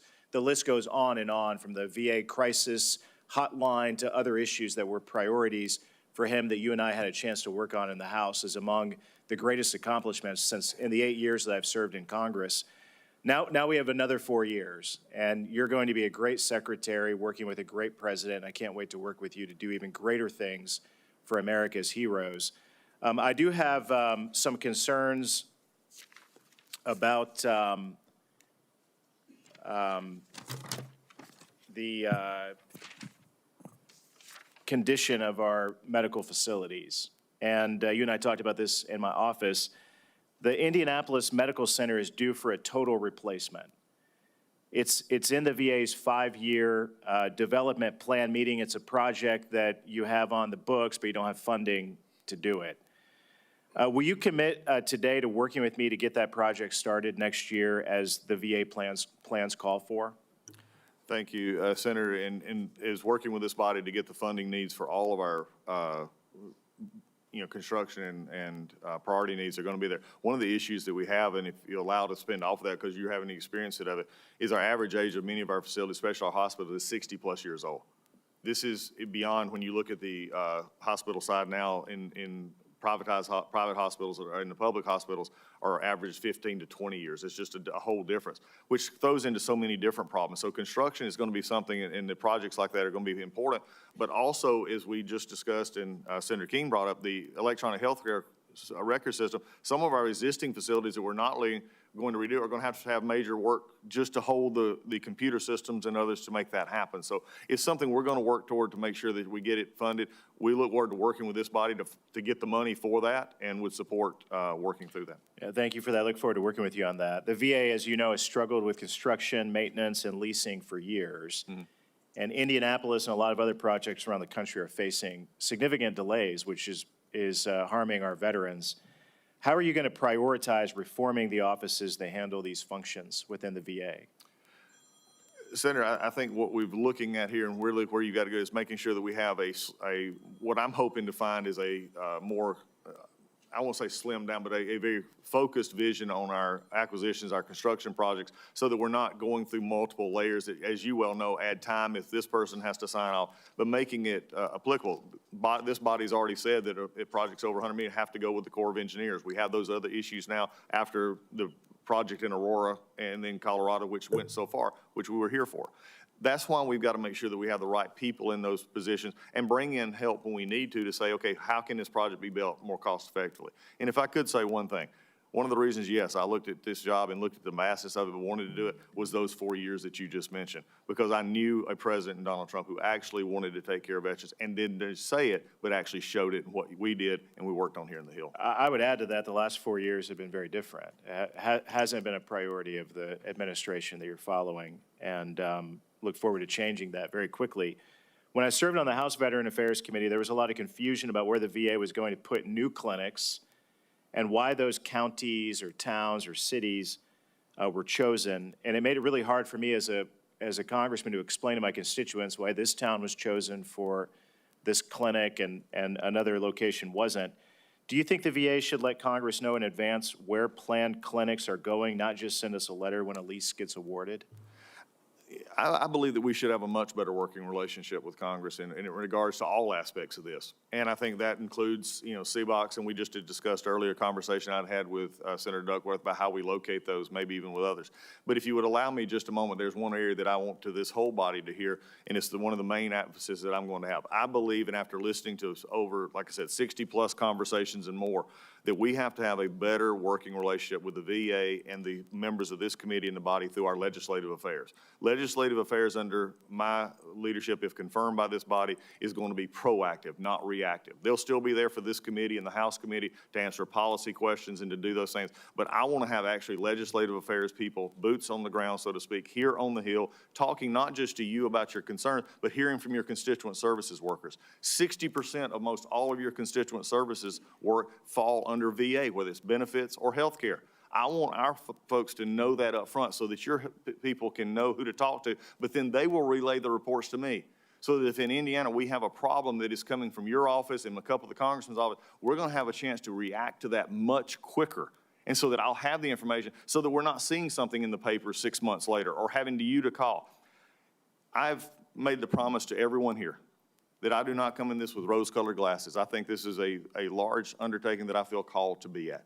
But I will say this, for all of you who have it, and I've heard it as well in my 8 years as Congress, when a member of the military, the veteran, has to call our office, a congressman or a senator's office, to get the care they've already earned, it is a mark of failure in our department. It's not something we can overcome, and there's plenty of things to do it, but I believe until we get to that mark, the VA does itself, then we're not taking care of our veterans as fully as we can, and I'm going to encourage all of our employees to get to that standard. Thank you.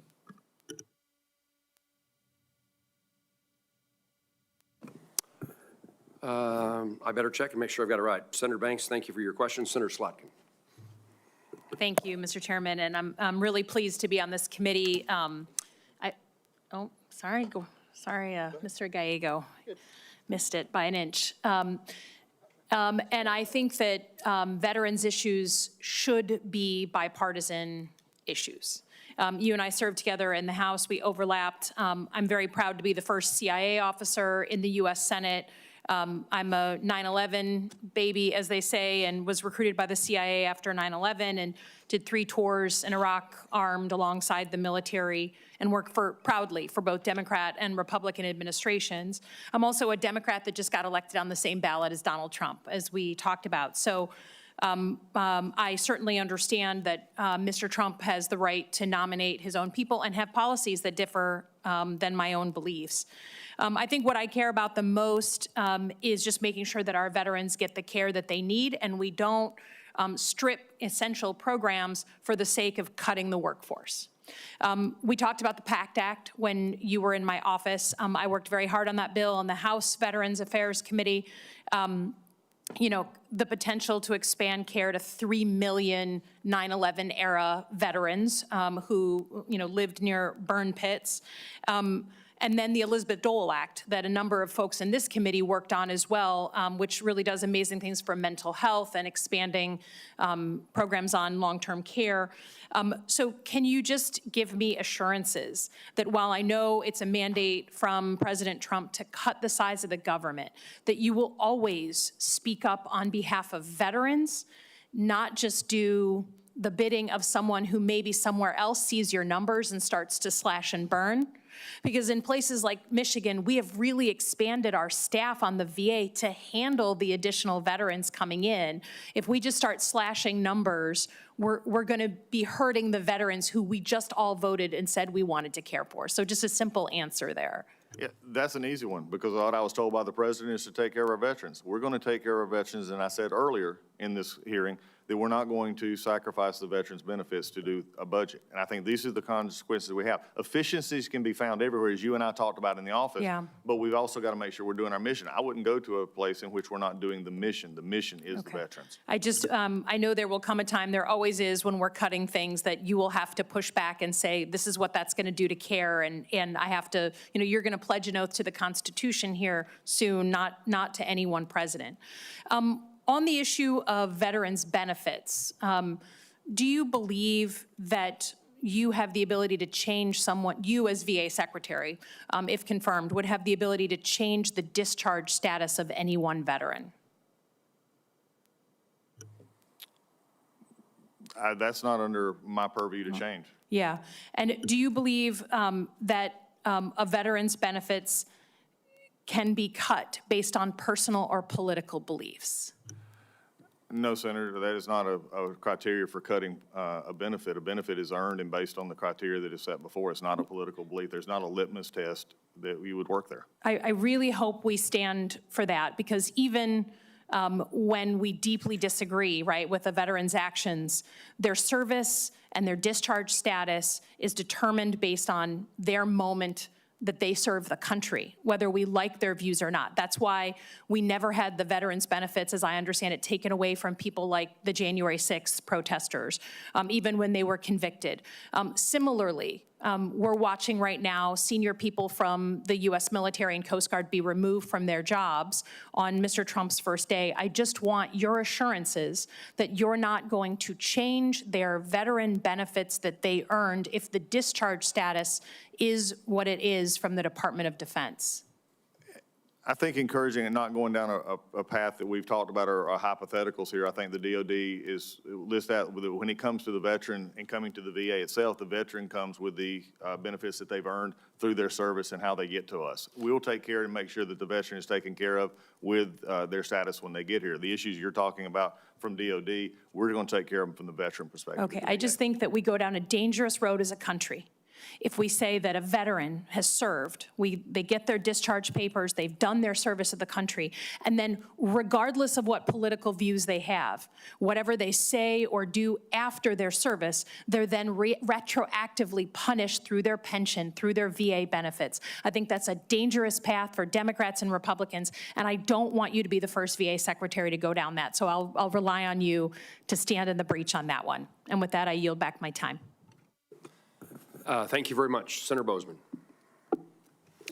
Thank you, Mr. Chairman, and congratulations on the chairmanship. We look forward to working with you and Senator Blumenthal to provide the leadership, continue to provide great leadership that this committee's had for the last several years. The VA's State Veterans Home Program is a great resource for many senior veterans, including those in Arkansas. Our Rogers location does excellent work caring for senior veterans in Arkansas, but needs upgrades to continue providing the standards of care expected.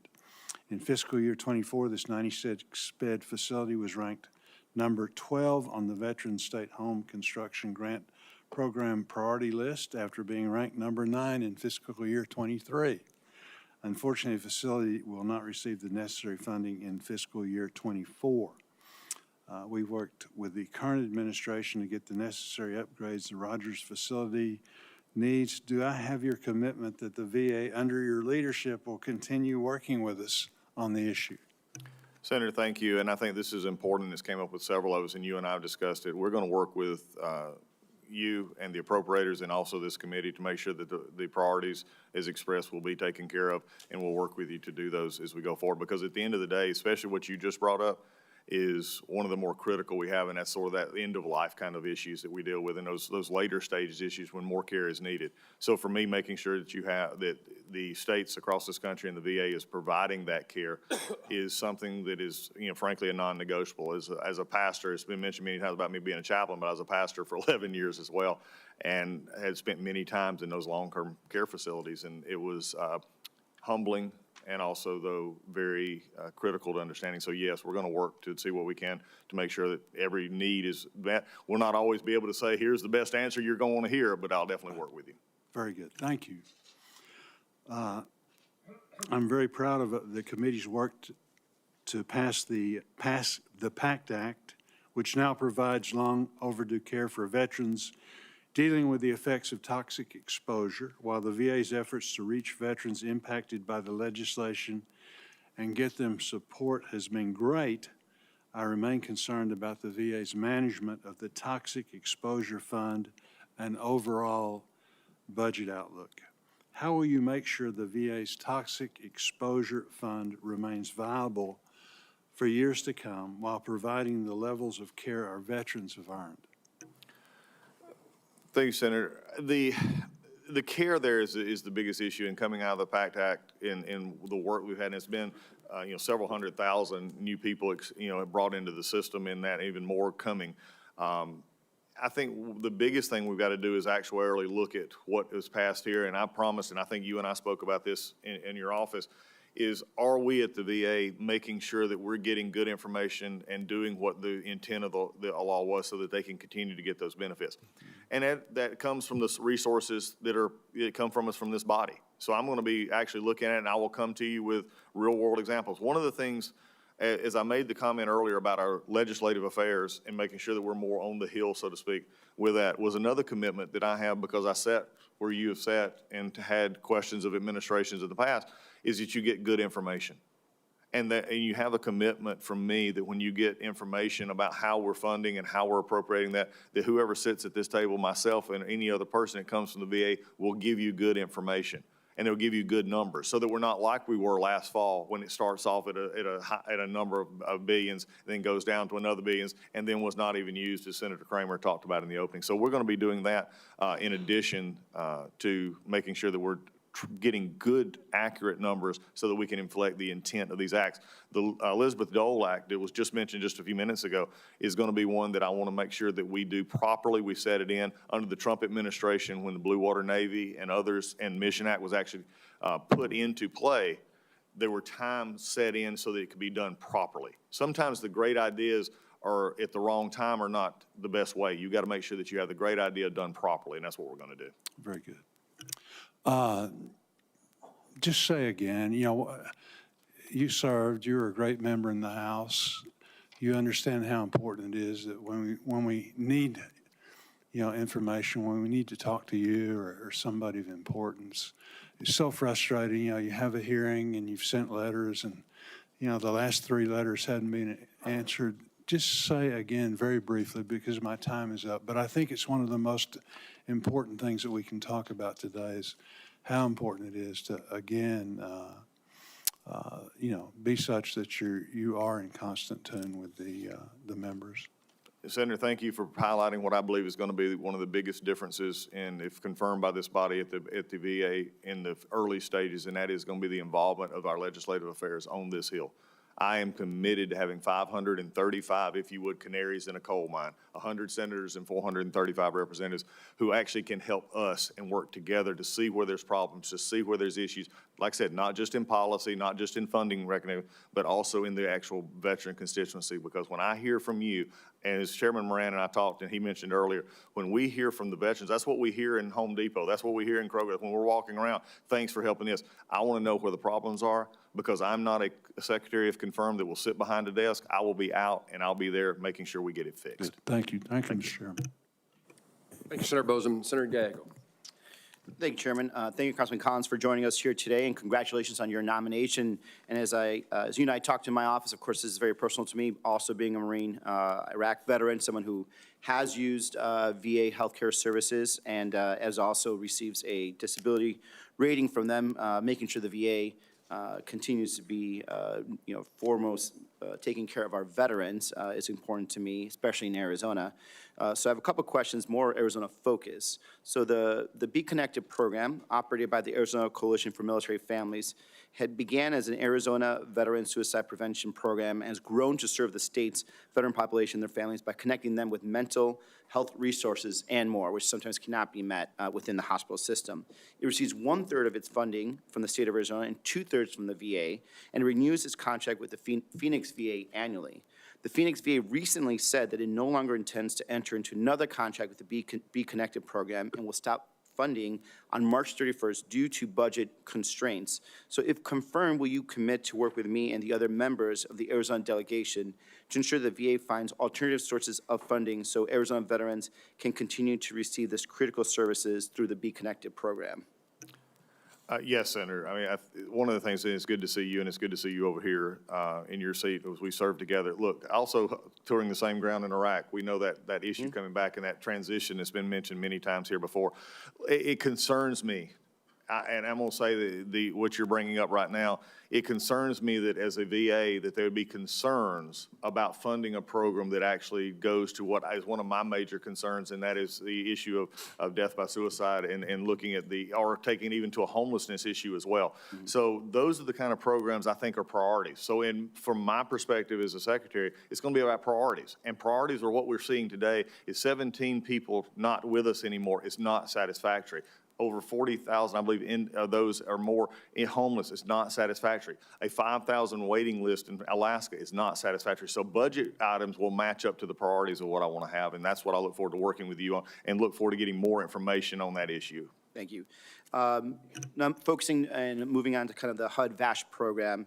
Something that's very important in terms of reducing homeless veterans. But we did see a growth in homeless veterans increase by 7.4% from 2022 to 2023, which is for a variety of reasons, not just the HUD-VASH VA program. The program, as you'll pairs rental assistance through housing vouchers targeted at veterans specifically with case management and other supportive services. If confirmed, what would you do to support HUD-VASH program and increase the collaboration between the VA and HUD? That is something that I think you and I talked about in the office is very important, because we look at the areas for disability, we look at the DASH, we look at this, is it actually enough to provide people the resources to have a home? For me, I will look at this issue of homelessness not just as a VA issue. I'm going to look across the spectrum with HUD and with any other department which we can to make sure that this is something that is not the dark spot on a veteran service where we have homelessness like that is spoken of all the time. Mm-hmm. So I'm willing to take whatever we can in the VA, outside the VA, and I'm looking forward to having a good relationship if confirmed here, and if confirmed, Mr. Turner confirmed at HUD, that we're going to have a lot of conversations about this. Right, and you and I talked about this in my office too. The studies have shown that the whole health coaching can help veterans make meaningful progress towards health goals, reduce stress, and improve quality of life, and overall, bring down the long-term costs for the VA, because then you have healthier veterans at a younger age, means you have healthier veterans at an older age. The VA currently employs around 200 full-time health coaches, but there are about approximately 20,000 to 30,000 health and wellness coach encounters where they have 20,000 to 30,000 health and wellness encounters per month. This number is expected to increase as veterans demand more coaching when it comes to life and health. As we discussed in our meeting, the VA has serious health coach vacancies. If confirmed, what would you do to safely help remove current barriers to healthcare professionals interested in becoming health coaches with the VA? Senator, as we discussed, that's one of the issues I see, and I think you and I both saw from the House and now you over here in the Senate and myself, is why are regulations keeping us from getting to the help that we need? And I think that's what I want to take a look at after you and I conversation, we get confirmed, we're going to look at this and say, why is getting from A to D, why is B and C an issue, is a proper, or could we remove C and just go A, B, D? You know, I think those are the kind of things, because what you just talked about again is how do we keep people? At the bottom line for me, this chaplain's heart, this secretary's heart is always going to be about helping the veteran get the help that they need in all areas of their life. And if we don't do that, then we're making a mistake. We're missing the mark. And you and I have seen that, unfortunately, up firsthand. As someone who's actually counseled with those who thought about taking their life, those who are serious issues, we've got to have every help we can have. Okay, thank you. I yield back. Thank you and welcome to the committee. Senator Tuberville. Thank you, Mr. Chairman. Thank you, Congressman, for wanting to take this on. You and your family.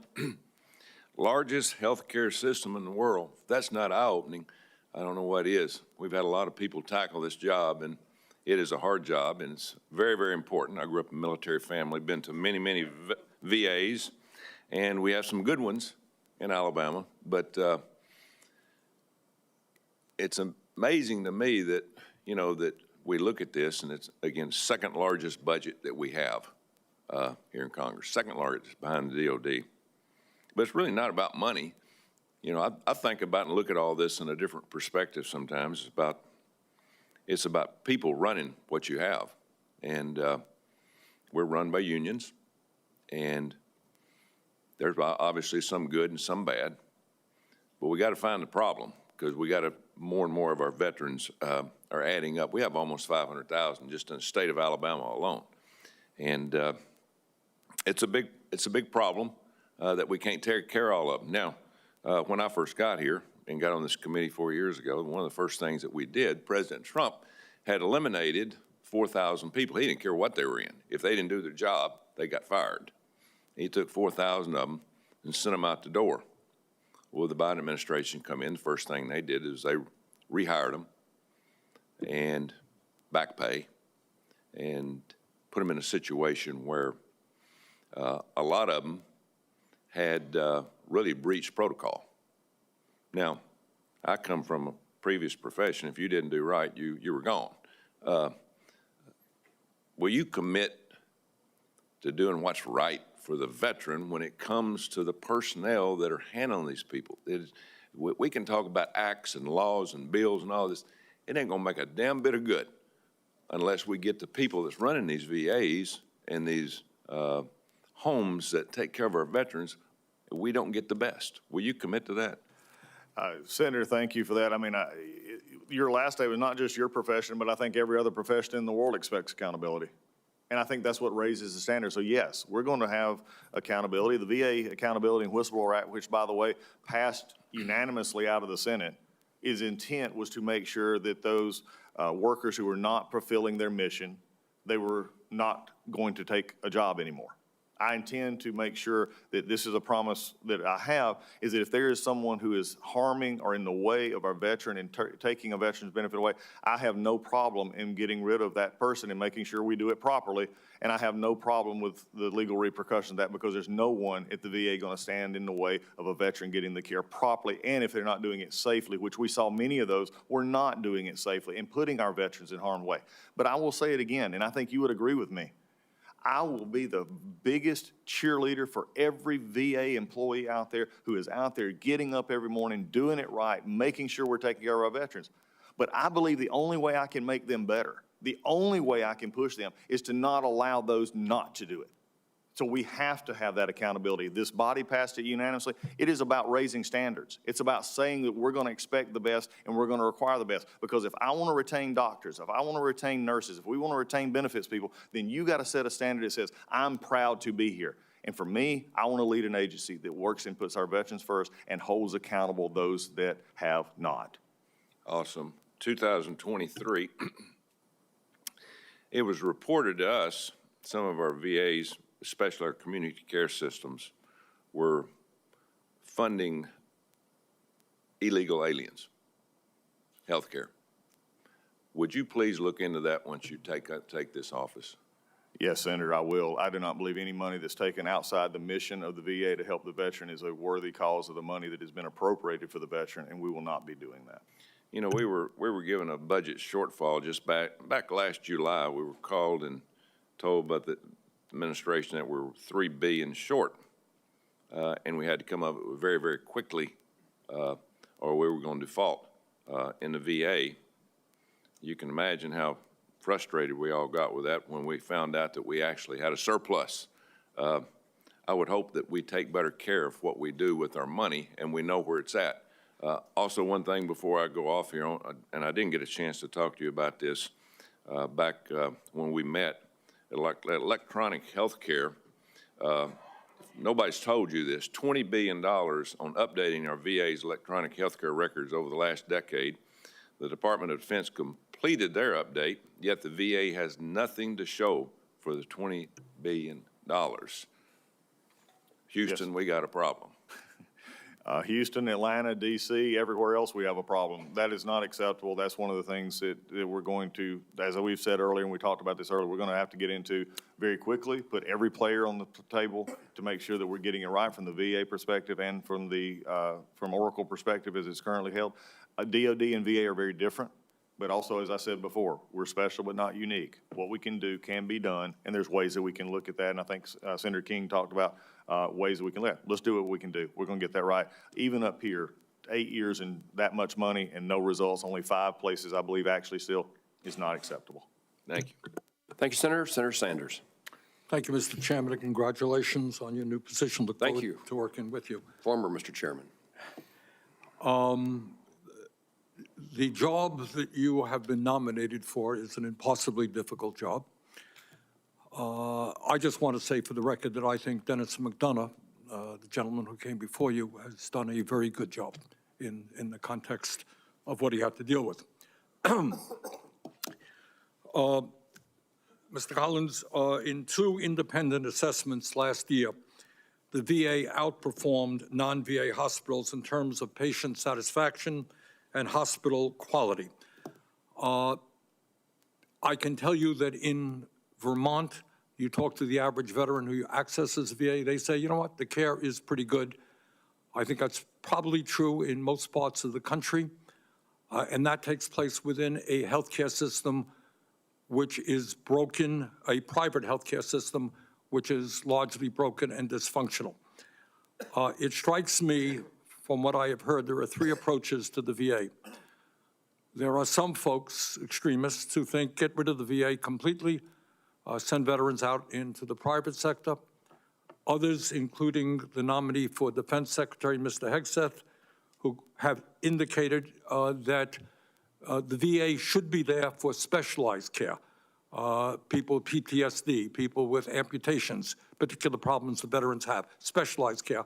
And there are those of us, including myself, who think that when people are asked to put their lives on the line to defend this country, you know what? All veterans are entitled to all of the health care that they need. That's my view. Where do you come out on that? Senator, it's great to sit in the office and talk to you, especially your chairman, your perspective you have. We come out very similar. I've said before, and I said it to this committee early on, there'll always be a VA health system for the veteran. And like we talked about in your office, I think what we're going to do is make sure that the VA centers that are strong can get better. But also I have states that I've talked to and other senators who have maybe one facility that is doing well and another facility that's not. So we can't paint with a broad stroke, even on the private sector that you mentioned, to say that any one in particular is the rule for all. So I'm for getting that and making sure that we have it. Okay, here's the problem. There is a limited amount of money. Community care spending went from $8 billion in 2014 to $31 billion in 2024. Ideally, what we could say is, hey, you're a veteran, you want to go into a private care? No problem. You want to go to the VA? No problem. We have a strong VA, strong private care. We don't have enough money to do that. So in fact, what the debate comes down to is not whether somebody should be able to access community care, but where are we going to put our resources? Are we going to allow the VA to wither on the vine, so to speak? Do you understand where I'm coming from? How do you, are you willing to tell us that you're going to fight for a strong VA in every state in this country? We're going to, Senator, that's a non-negotiable. We're going to fight for a strong VA. Now, I understand your perspective. You didn't vote for the Mission Act, which is where community care started. I understand your perspective, but I also understand the will of the body and the law, and I understand veterans today. I believe you can have both. I believe you have a strong VA as it currently exists and have the community care aspect. Okay. Vermont issue. You're inheriting an incredible bureaucracy that is very slow-moving at times. There are 2 CBOCs in the Vermont area, one in Chittenden County, our most populated area, one in the southern part of the state, probably be located in the New Hampshire area, all right? Keene, New Hampshire. Access to both Vermont and New Hampshire veterans. It has been moving along rather slowly. Will you assure me that you're going to take a hard look to make sure that those CBOCs get moving rapidly? Yes, Senator, as we were talking about with Senator Bozeman as well, those are issues that we got to look at and make sure the priorities, the money's there. We're going to look sure. But it's not just the VSA. It's not just the VA. The VA works with the GSA. I understand. And it is a problem, okay? Take a hard look at that one. There are massive staff shortages in the VA. And I am concerned about the hiring freeze that President Trump has initiated. Will you stand up publicly and say, you know what? We need every VA health facility in this country to be adequately staffed. We will not accept staff shortages and make sure that we have the people that we need. I will advocate to make sure our veterans are taken care of, but I'll also support in the fact that we'll take a look at the current levels of employees that we have and where they're properly located, and we'll work at that, and the President will work under the executive order that he has given. Look, in English, we all understand this. There are inefficiencies in the VA. There's waste in the VA, every government agency. On the other hand, the VA in general, in my view, does an excellent job. They need the support. Yep. So you want to go after waste and inefficiencies, do it.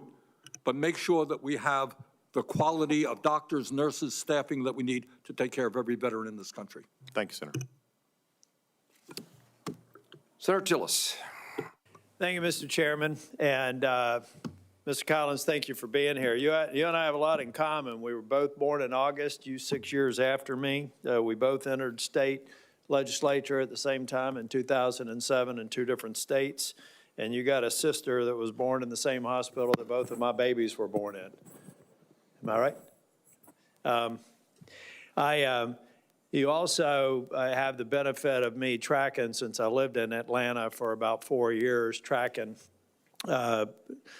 Georgia politics. You were a very good, solid, reasonable congressman, so I know all I need to know about supporting your nomination. You know, I know you've said multiple times you're not going to privatize the VA. You're not forcing veterans out. You've done that. I think you were sworn in testimony. So would you just do a pinky swear, too, that you're not going to privatize the VA? Here we go. We got okay, good. Air pinky swear. So the reason that's important is that some people, not everybody, I think that Senator Sanders is genuine and has concerns, but folks, there is no, let me just say again what I've said every time, privatization and forcing veterans out of the VA to seek private care. There is no serious discussion among lawmakers to do that. Now, is there one, and by serious discussion, I mean that could ever see the light of day? I have very few skills. One of them is counting votes.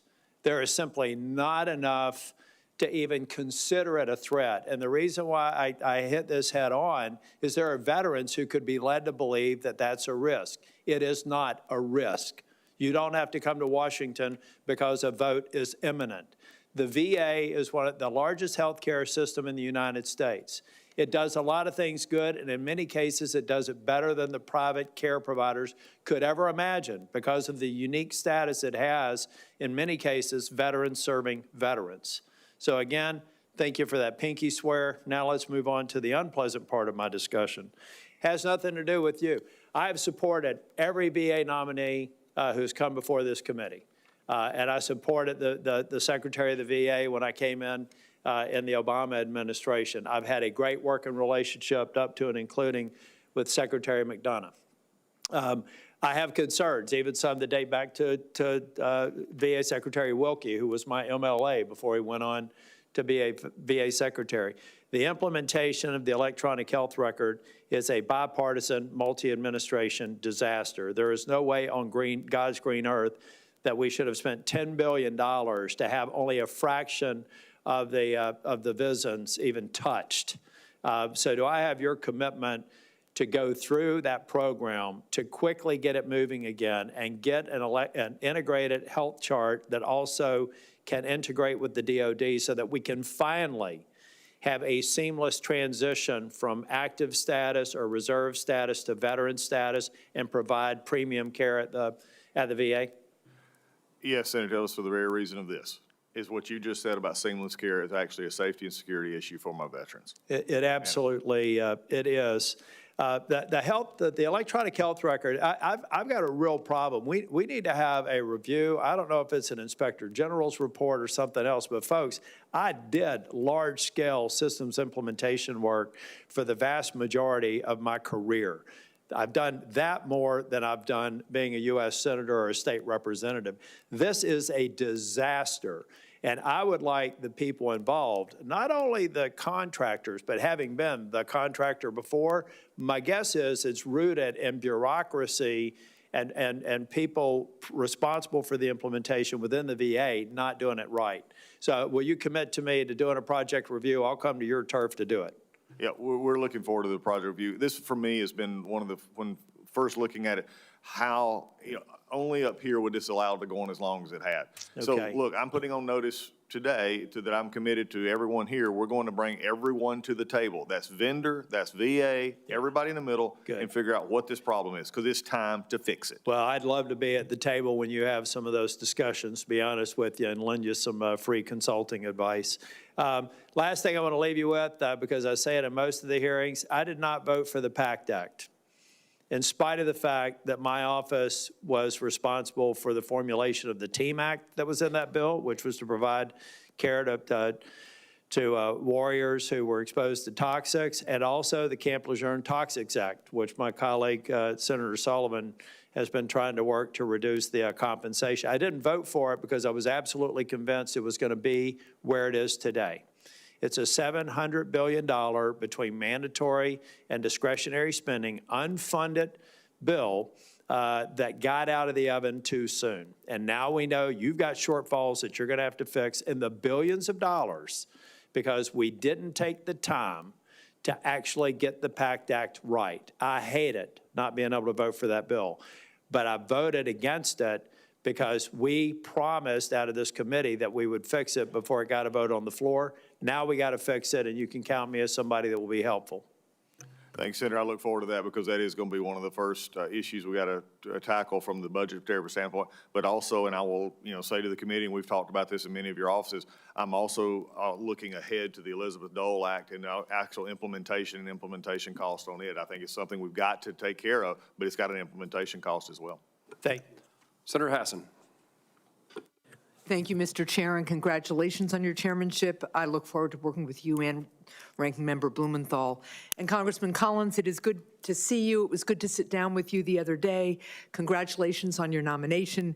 And thank you to you for your service to our nation and to your family as well for their sacrifices, because we know when an individual serves, the whole family serves, and I welcome them here today as well. One quick comment to follow up on what Senator Slotkin was asking you about. I appreciated your expression that you would be willing to let the president know or anybody else in the administration know if you thought that budget cuts would hurt service to veterans. And I will just say, having done this work at the state level and now here, it is tempting for people in your position to tell their bosses, whatever budget you give me, we'll get the job done, because that's what you want to be able to do. But cutting direct care people in a healthcare system, cutting people who coordinate care so that veterans can get integrated care, can really, really harm veterans. So I will hold you to your statement that you will stand up for veterans in the budget discussions, because it's going to be real important. And thank you, Senator, on that question, because it is true. I mean, as we said, and brings the uniquenesses, I've been on that side, there's only limited dollars. Right. And there's consequences. And there's a big thought up here on Capitol Hill that we vote on ideas. We don't vote on ideas. We vote on words on paper. Right. And those cost money. So yes, I'll stand up and look, the president has made it very clear to take care of veterans. And I will say, as we look for efficiencies, as we look for the things to run those agencies, I will say, here's the cost benefit of that, and we will move forward with that, making sure we take care of the veteran. Well, I appreciate that. I want to move on now to a topic that I know Senator Sullivan also touched on. President-elect Trump supported a full-service VA hospital for New Hampshire when he was on the campaign trail. I've supported a full-service hospital in our state for years and will gladly work with you and the president to make that happen. In the meantime, though, the current Manchester VA Medical Center is almost 75 years old, and it needs significant upgrades. The facility's age is showing. Twice over the past 8 years, pipes have burst, temporarily closing parts of the medical center. And when I say temporarily, we're talking months. Rescheduled surgeries, the whole 9 yards. It has been terrible. So following a push from the New Hampshire delegation to prioritize improvements to the medical center, the VA has begun implementing a multi-year upgrade plan. Will you commit to continuing these upgrades to make sure that Granite State veterans have the best possible medical facility to receive their care at? And will you come up to New Hampshire to visit the facility and meet our veterans? I'll take the last one first, yes. Yeah. There we go. Good. But I will assure you, not only Granite State veterans, but all across the country, they will be taken care of and looking at our needs. The infrastructure needs, I'm glad we're talking about that today, because it's not just the new facility, it's not just the new CBOC, it's taking these older facilities that, as you said, once they're shut down, and then the bureaucratic process to get it fixed. Right. And so that is it. But also with President Trump's commitment, look, I'm going to support the president. We're going to look to that hospital. But I think you've brought up a bigger issue that I hope all of the committee members will understand is I wish we could, as I said before, have this rose-colored old pixie dust, it'll just fix itself. But construction issues are going to be one of our hardest because of age of facilities. Right. Thank you. Let's talk about rural veterans. They face several challenges in accessing VA healthcare. For example, they have to travel long distances to access their VA healthcare facilities, and that usually means that they're going to want to schedule multiple appointments on the same day, so they don't have to do all the travel back and forth. Unfortunately, some VA medical appointments can only be scheduled by calling the individual clinic directly, meaning veterans often have to make several calls to multiple disconnected offices just to try to coordinate and schedule their appointments. And then they schedule one, then they call back the other, find out the slot they thought they had is gone. So that's why Senator Boozman and I introduced the bipartisan Improving Veteran Access to Care Act, which would require the VA to create a streamlined scheduling system where veterans can either call or go online to view and schedule appointments for all of their VA health care. Congressman Collins, will you support this effort and work with me and Senator Boozman to pass this bill and implement its change to help our veterans? Well, Senator, I look forward to seeing that and looking into it further, but I'm going to tell you from a conceptual standpoint, the better question for me is why haven't we almost got there anyway? Yeah.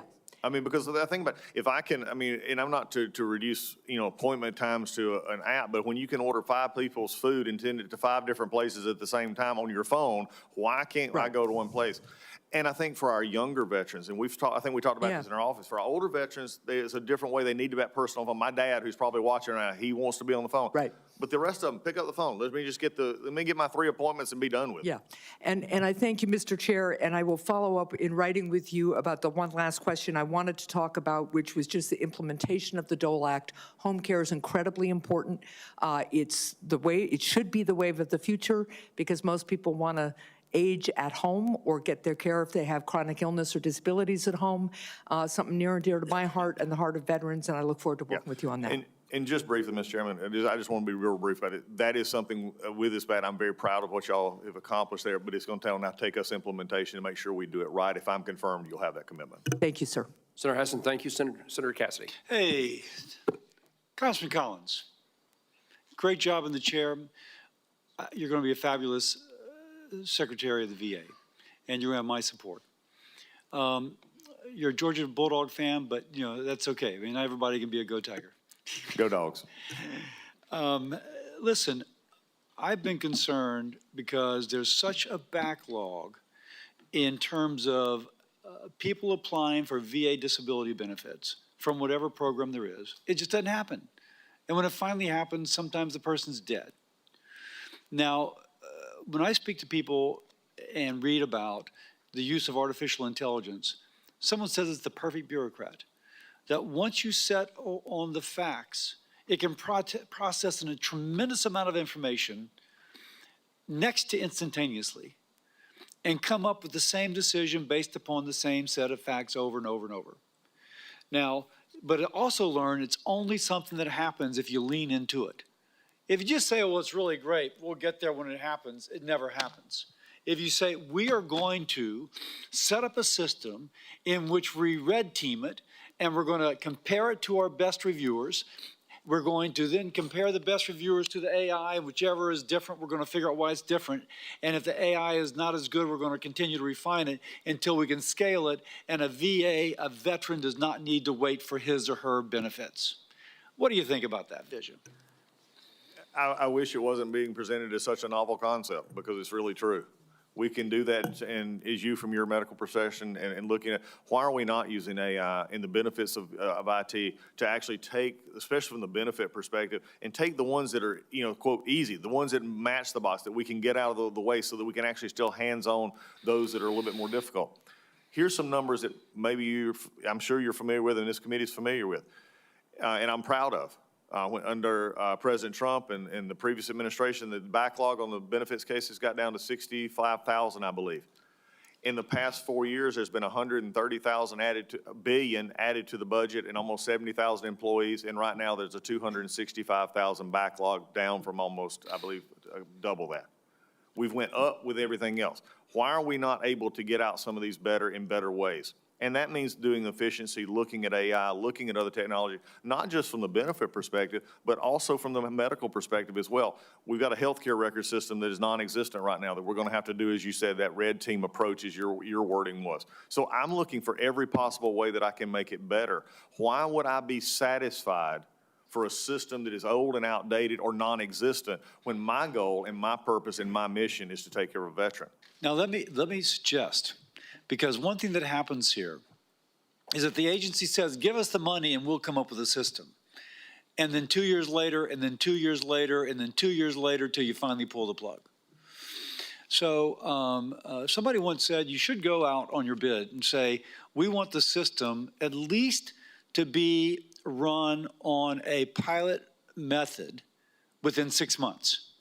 Because what you're getting is people who already know how to do it, indeed are already doing it in one form, and they're adapting their system to yours. Now, I would suggest, as we work as a team, that we come up with something that we would say, okay, you got 6 months to do it, and then we're going to do it. If we see veterans who have been waiting forever to get their stuff, getting it quickly, getting it appropriately, not too much, not too little, then we can take it to scale. Other agencies have just taken the money, and it's become a black hole. So thoughts about that? My main thought about that is someone who's been on this hill and dealing with budgets, and it was the very thing that most of us go home and do town halls. They do not understand how we do appropriations up here. They do not understand how we spend money up here. They don't get to do that at home. They don't get to do it with their own budget. So when we tell them, oh, we're spending money but show nothing for it, that's something that's a foreign concept, and I think it's fostered the distrust that we see. So for me, setting deadlines is the only way you get things done. Setting deadlines and appropriate measures and metrics are the way you get things done. I am going to be one that is actually going to say, here's the defining aspect of what we've been given. Let's use the best results. Let's use the best processes. Let's use the employees we have and the best people. I like that. As opposed to 10 billion, figure it out. It's going to be, here's a chunk of money. If you can show you can do it, we'll take it to scale. But if not, we're pulling the plug and going someplace else. So anyway, thank you. Thanks, sir. Thank you, Dr. Cassidy. Senator Duckworth. Thank you, Mr. Chairman. Congratulations on your chairmanship. It's good to be on another committee with you. Congressman, welcome. I really enjoyed our conversation. I'm not going to speak further on privatization of VA and my opposition to it. You know, I think that you would agree, would you not, that VA is uniquely suited to provide the highest quality of health care to veterans, and that privatizing VA would create a significant challenge wherein veteran care would be outsourced to providers not equipped for this specialized training, directly impacting the quality of care afforded to veterans. Senator, again, it was good to talk to you. You would not believe how many times I've used our conversation in discussions with CBOX and other things, so it's been good to see. Of course, I mean, I think when you look at this issue, that the VA is uniquely positioned to deal with veterans and has the data, which you and I talked about, that can provide not only help for our veterans currently in the system, but even outside the system, using that data then to help others outside. We have a unique control group, if you would, that can actually look at that. So I think with someone we can definitely continue to work on. And as I've stated before, there'll always be a VA health care center for those veterans that come home. Yeah, just keep VA, the medical center, home, and then if they need care for their specialized treatment, they can go somewhere else. But as long as the VA know what's happening and is keeping track, I think that's really important for the veterans' best health.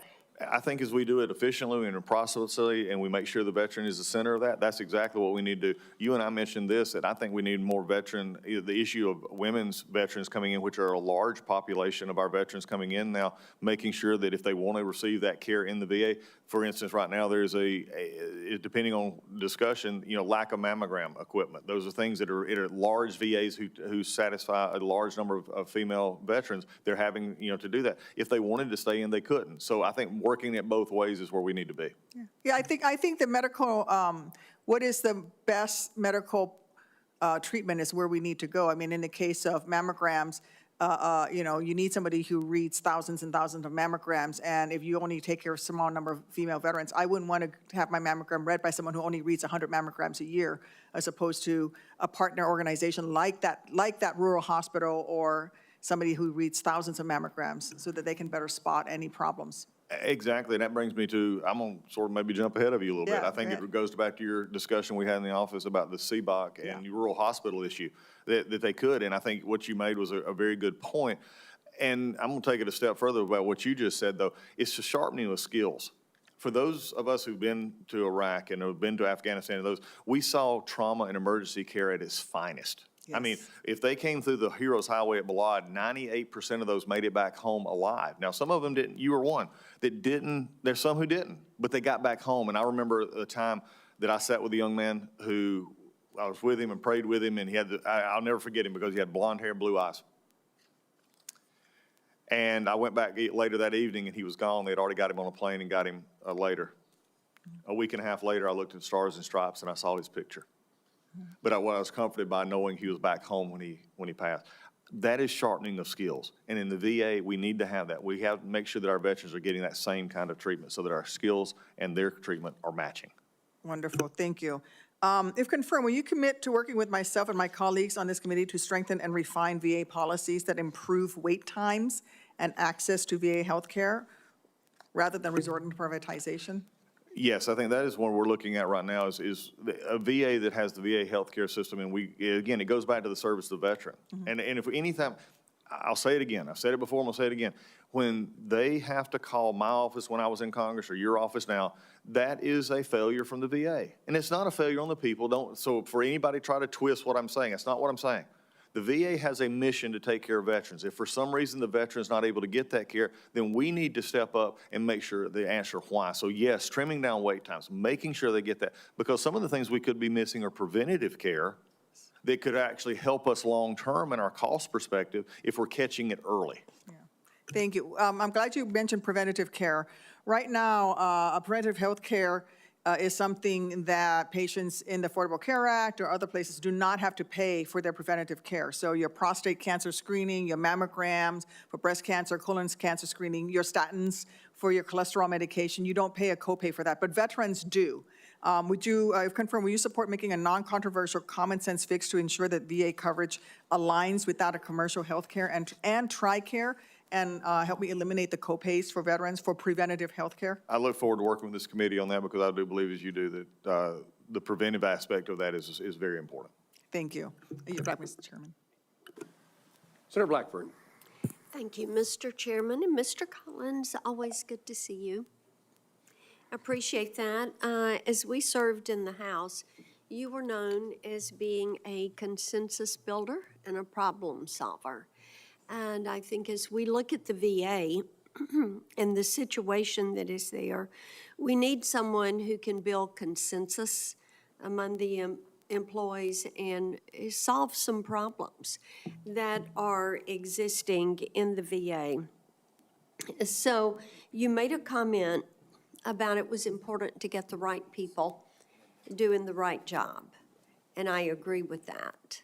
And as we have been overseeing the VA, something that has been a consistent problem is the return to work policy and the lack of individuals that are working full-time. At one point, out of VA benefits, they were only required, according to Secretary McDonough, they only had to work in person 2 out of 10 days.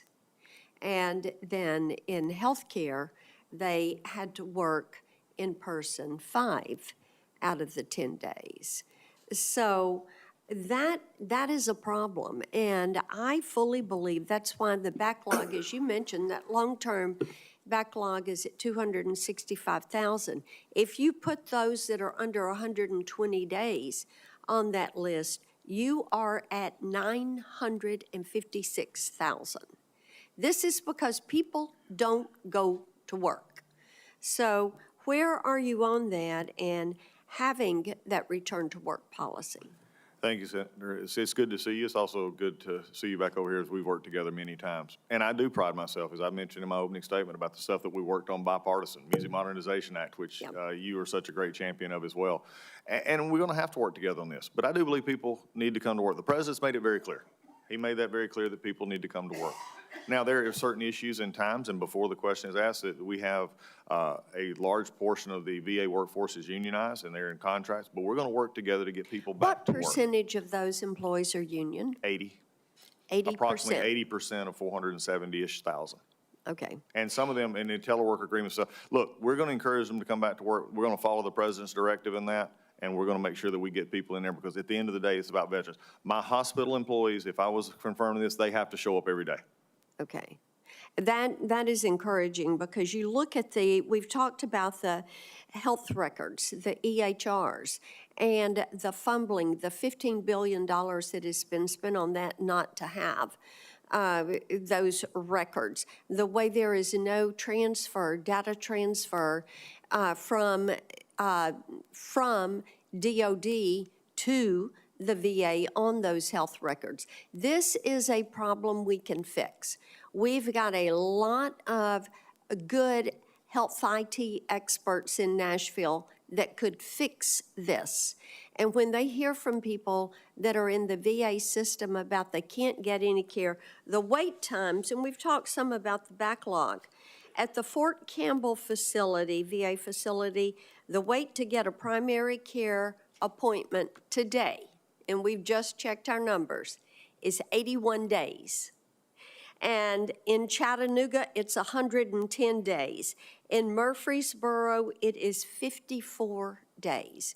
That is completely unacceptable. And if people are going to not show up to work, if they're beholden to the union and say that it is about them and not about the vet, that is something that is just completely unacceptable, and it's one of the reasons we need to strengthen community care. The suicide rate, that 34.7 individuals per 100,000 of our vets that choose suicide, the mental health components, and having that community care where they can access it in their community without having to travel, having an EHR that they are carrying with them to the doctor, that will be helpful. Senator, you've hit a multitude of things there that are all important to the very end and aspect, and that's the health and safety and the wellness of our veterans. The rec healthcare record system, I mean, there's nowhere else we can even point to. I mean, you cannot, if a doctor in the VA walked out and decided to go take a job in the private sector, guess what they're going to find when they get there? Electronic healthcare records. That's right. So the system that we currently use, it still is, F1, F2, it's unacceptable, because it creates what the problem that you've seen going forward. Look, I believe in all workforces, and I believe, that the employees at the VA, whether they're union or not, are very valuable, and I respect that. I was years ago, 5 years in the Food and Commercial Workers Union when I was in a big store, grocery store. I get the issue. But also, I believe we ought to bring people back to work, that we ought to make it in a way that people are not only employees, but at the end of the day, we remember it's not about the VA, it's about the vet. That's exactly right. Thank you, Mr. Chairman. Senator Blackburn, we're going to have a brief second round. I'm going to turn to Senator Blumenthal to begin that, but I want to ask unanimous consent at this point to add to the hearing record letters of support for Congressman Collins' nomination. They come from the Wounded Warrior Project, AMVETS, Blinded Veterans Association, Military Veterans Advocacy, Avalon Action Alliance, America First Vets, National Defense Committee, Mission Roll Call, Burn Pits 360, Jewish War Veterans, Military Order of the Purple Heart, Luke's Wings, and the Valor Mission Project. Without objection, those letters of support are entered into the record. Senator Blumenthal, I recognize you for 5 minutes. Thanks, Mr. Chairman. As we were talking a little bit earlier, last night the White House issued various executive orders. Some of them dealt with a federal hiring freeze, a freeze on regulations, and other issues. We're still reviewing them in my office. The issue of a workforce hiring freeze memorandum claims that it will not, quote, adversely impact the provision of Social Security, Medicare, or veterans benefits, end quote. I'd like to know from you, what does that mean in practical terms about the employees who deliver veterans health care or work in cemeteries? Does this language exempt all of the VA's positions from a hiring freeze?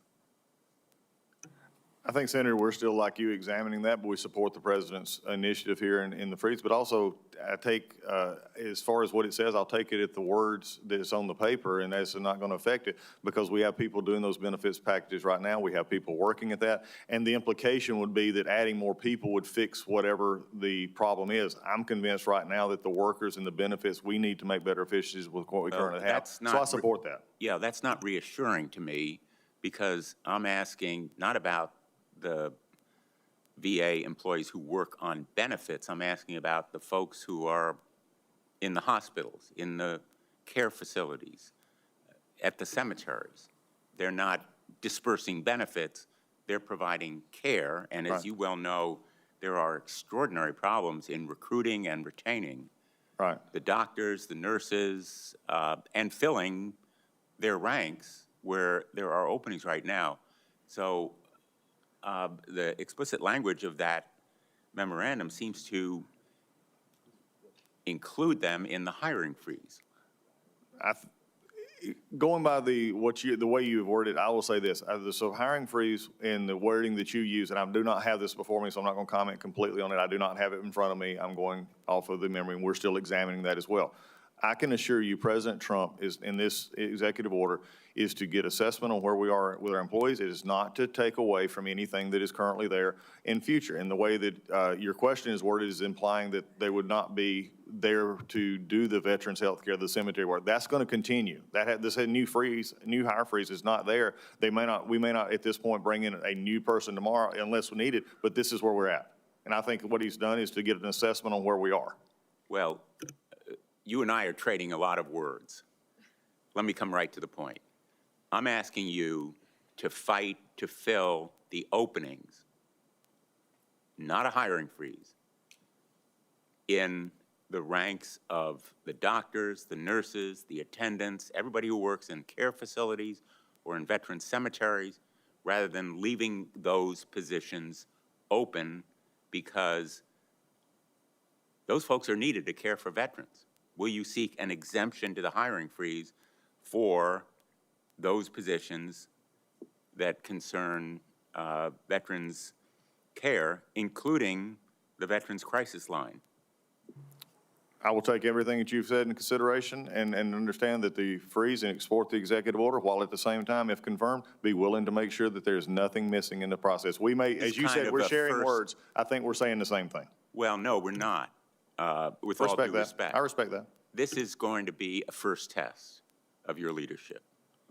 Whether you fight for an exemption in the hiring freeze for the non-veterans benefits employees who are needed to care for veterans at medical facilities and other places, including the Veterans Crisis Line, rather than have them covered by that hiring freeze. Senator, I view this as not as a test of what I will do. I believe it is a test of two different assumptions, and assuming that just because there's opening, that there's an actual need at that point that makes a veteran miss their benefits of health care. I think we're coming at it from two separate perspectives. There may be openings, but there was openings yesterday. There was openings last week. This is simply looking at ahead to say where we're at this point. I think we're coming at this as two separate perspectives. I respect yours greatly. But I think what we're going to see is no one on the veteran health care side is going to miss their health care provider because of this new hire freeze. The president is doing a prudent step as he comes into office to make sure that we have a good handle on what we've got and going forward. I will always fight, Senator, and I've told you this in your office, and I'll tell you again here, for what we need at our facilities. But I'm also not going to fight for issues in which I believe that I've not had a chance to study and make sure that this issue is taken care of. I do not believe this is going to have the impact that you're having, because I think we're coming at it from two different perspectives. Well, I will just say, I don't want to get into an argument here, but there are possible openings where, let's say, the head of the West Haven VA facility says, oh, well, we don't need to fill that position. Yeah. But there are also openings where the director of the facility is saying, we need more nurses. Yeah. We need more doctors. We need more mental health care. You and I have talked about this issue. You can't provide veterans health care without the people, the skilled professionals to do it. I appreciate And it. I hear you saying if there's an opening, it means that we don't need somebody for that opening.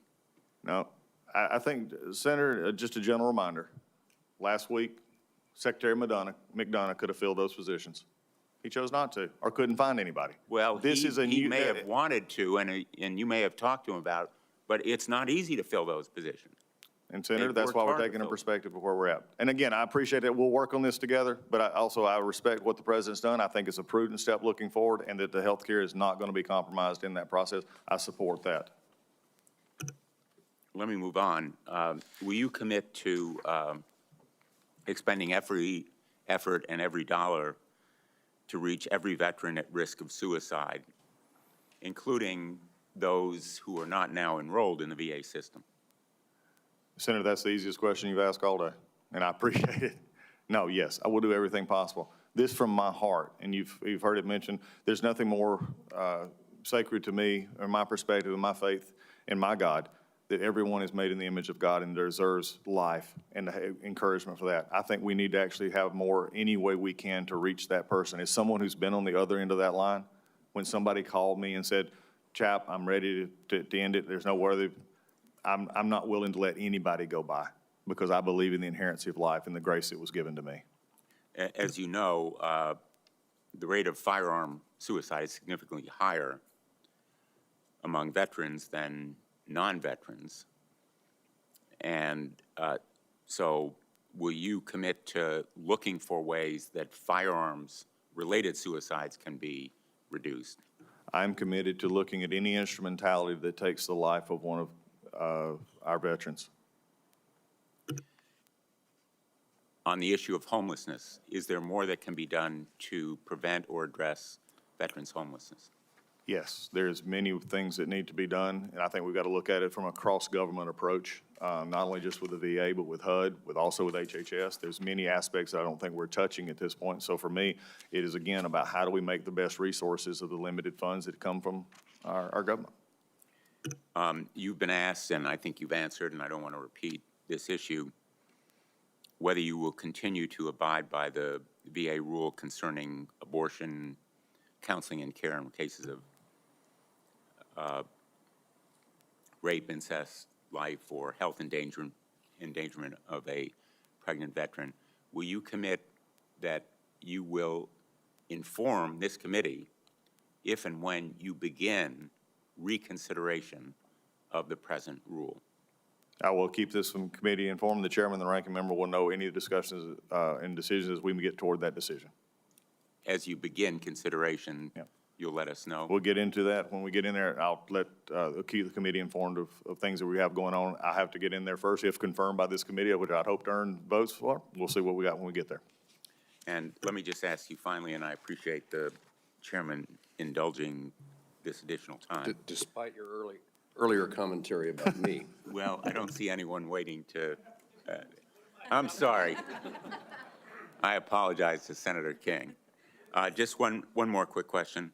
The PAC Act, as you know, established the Toxic Exposure Fund to pay for extended and expanded benefits without impacting other non-defense discretionary spending.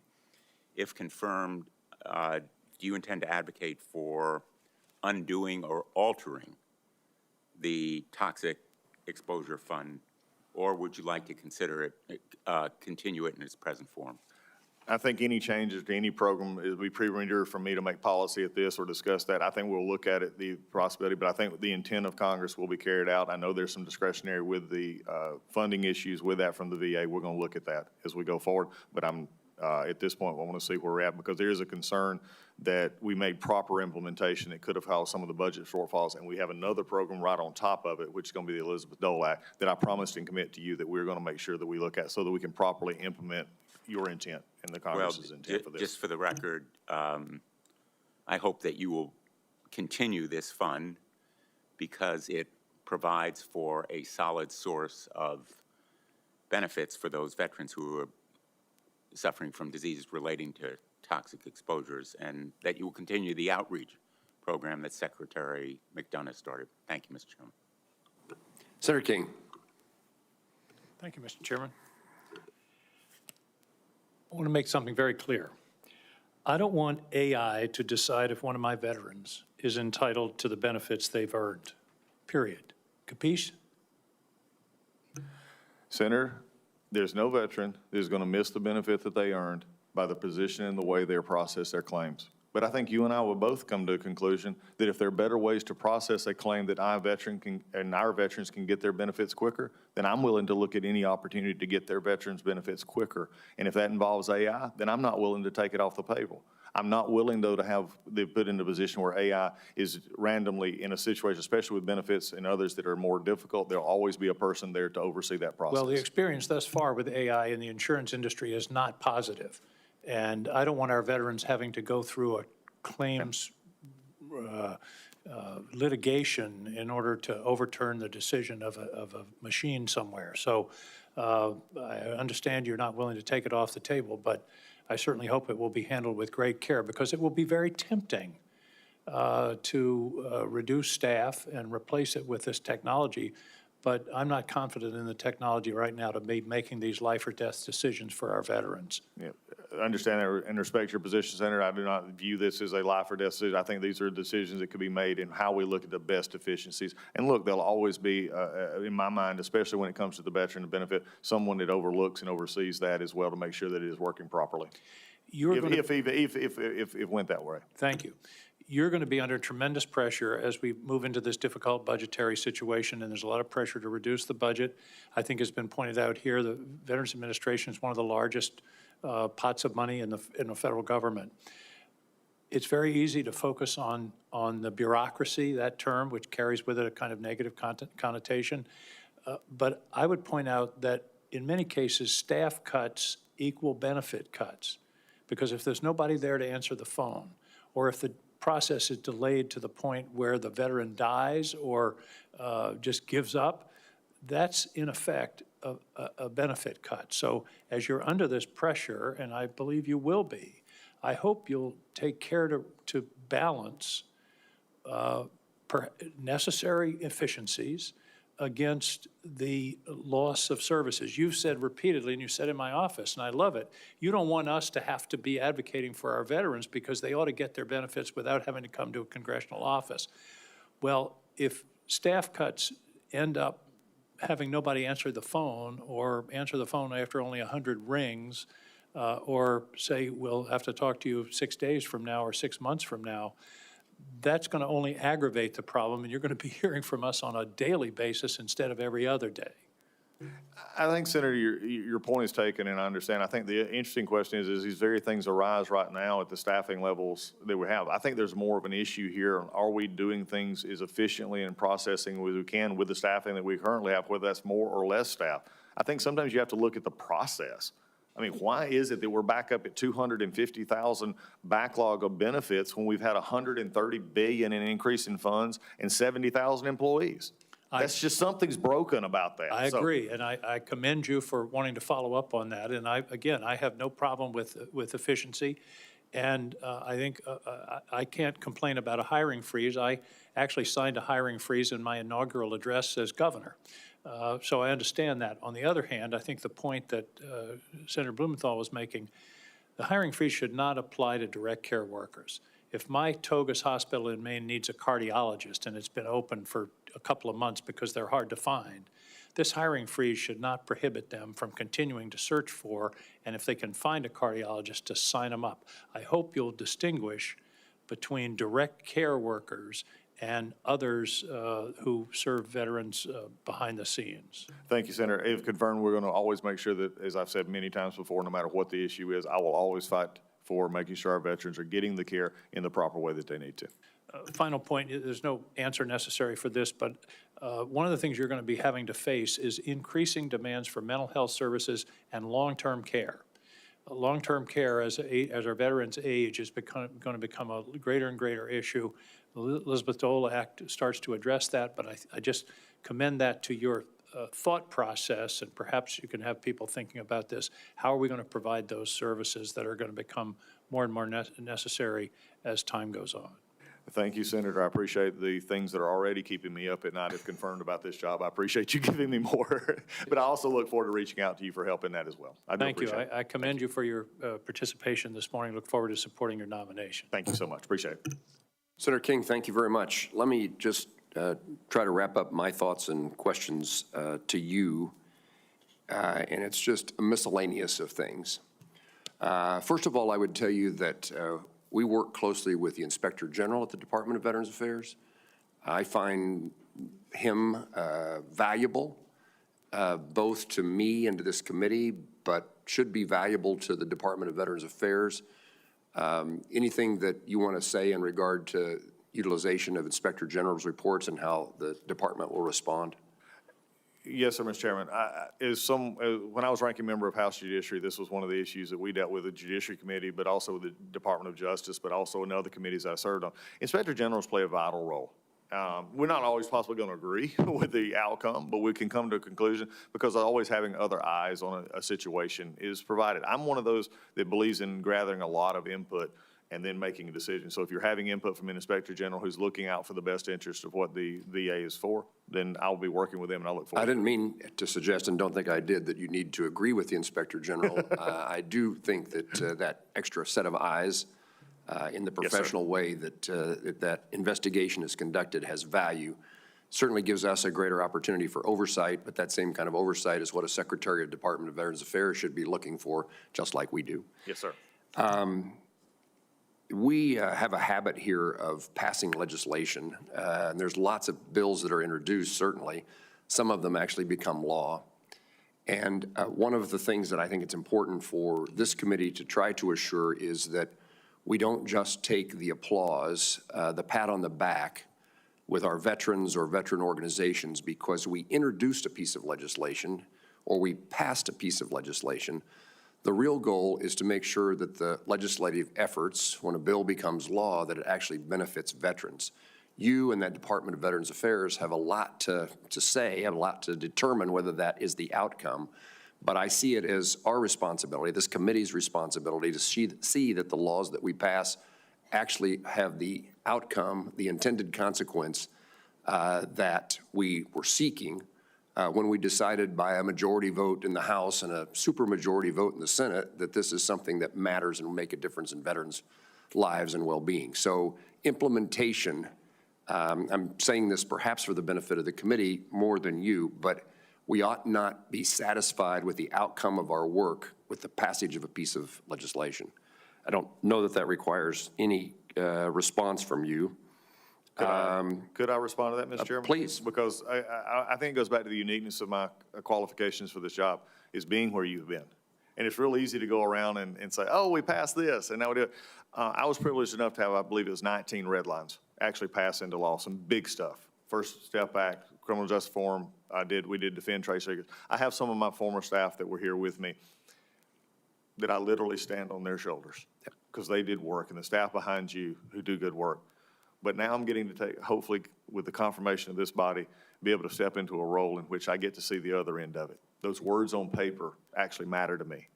And I believe that carrying that out is one of my highest callings. Working for this president who's had the trust in me to put me into this position and his administration, what he's done before, I look forward to this opportunity. I thank you for that response. You mentioned the staff behind us, and rightfully so. You compliment and highlight the value and importance of their work. We have staff inquiries to the Department of Veterans Affairs that go back 6 months with no response. And we've worked with the previous staff at the VA, the previous secretary, and there was a great intent to see that the answers come. It will mean that it has to be prioritized. And so you have indicated earlier that you're going to be very responsive to Congress. Those two, like introducing a piece of legislation, are words that you should say, and I hope that you can find every method possible to give us the information that we need to respond to what's going on at the Department of Veterans Affairs, and most importantly, accurate, but also timely. Mr. Chairman, there's many things that I've talked about today, and I've enjoyed this time with this committee, but there's one thing that will be true. The way that we interact with this Hill, as of my confirmation, and I'm the ability to sit in that seat, will change. The Legislative Affairs Office is going to be much more on the Hill. They're going to be much more involved, and they're going to get you answers. 6 months is not tolerable. Again, I go back to the fact I've written those letters too, and it's not going to happen. It has taken way too long in many instances. And QFRs, in a hearing in which we ask for members the opportunity to ask additional questions at the end of the hearing, those responses are terribly, terribly slow, and again, impedes the capability of the committee doing its work. One of my experiences is that we bring a problem to the Department of Veterans Affairs, and at least on a number of occasions, we're successful in changing the policy or approach at the department. So again, much of what I know about what's going on with veterans is because they tell me what's going on with veterans. And we discover there's a problem. We highlight that problem for the department, but on many, many occasions. And the answer comes back from the department, the central office of the Department of Veterans Affairs. We've changed it. You're right. This needs to be different than it's been, and we're going to conduct ourselves differently. The challenge becomes when the VISN in Kansas or anybody else's VISN doesn't know the changes that have taken place in the central office. So we can have a few high-five moments. We've solved a problem, but when it gets to the field, they've never heard of what we have been told in Washington, D.C. by the department. A high five in Washington, D.C. is a nothing in Kansas if it's not implemented. Look, that's one of the things I'm excited about. I come to this in a new position as well. I've been a part of the Hill, but also media and social media. Look at the applications that are out there now that we can tell the good. You're going to see, the department is going to hear from me directly. It's not going to come through memos. It's not going to come from me sitting behind a desk on Hyatt Central Office. It's going to come from me through videos that are going to be on our social media. It's going to be through emails that we're going to send, encouraging them to know this is my direction.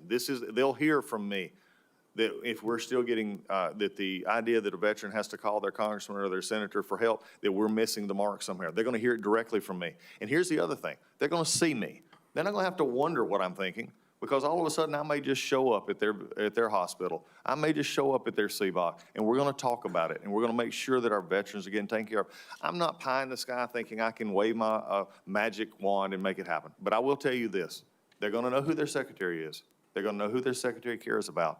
And it's that veteran that is in the system now and that veteran that is to come.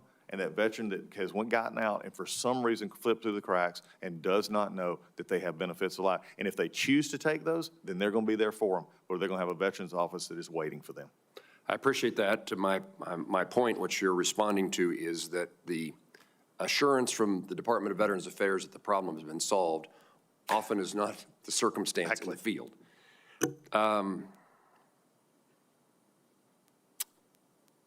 One of the things that this is in the management aspect, and then maybe this is an issue or a challenge because of employment agreements, but it is not infrequent in which we bring a specific instance in which bad behavior, malfeasance, malpractice,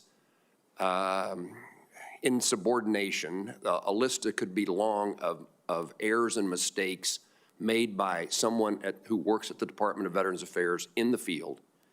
And the response ultimately, if you ever hear about what happened to that person, that employee, is we transferred them to another hospital. That can't be reassuring, shouldn't be reassuring to anyone. And maybe there's some impediment that makes it, can't be impossible, makes it difficult to actually fire someone.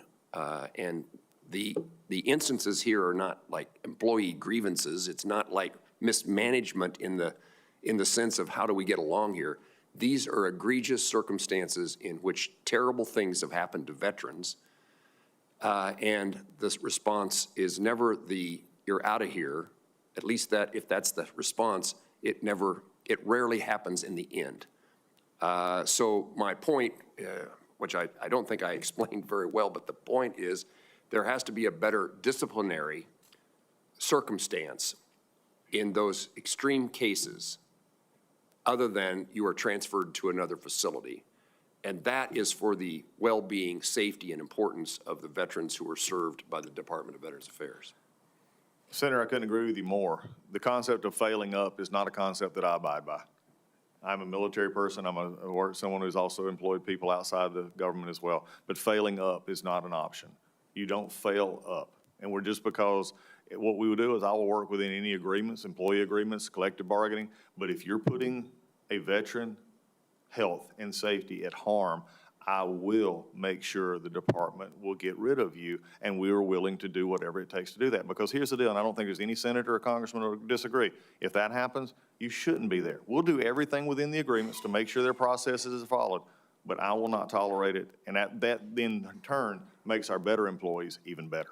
You highlighted that point, and I was going to compliment you on it, that a culture, a sense of well-being of the employee, that it's a safe and valuable job, and that you're doing good work is hugely important to the success of the Department of Veterans Affairs. And if other employees see that some employees get away with bad behavior, it diminishes the value and joy of working there. Senator, I agree. There's an old saying that I ascribe to. There's two ones that I look at, and one will be on my desk if confirmed, and it says if it goes wrong, it's my fault. If it's a little bit okay, it's everybody, and if it's right, it's everybody else's, so we lift everybody up.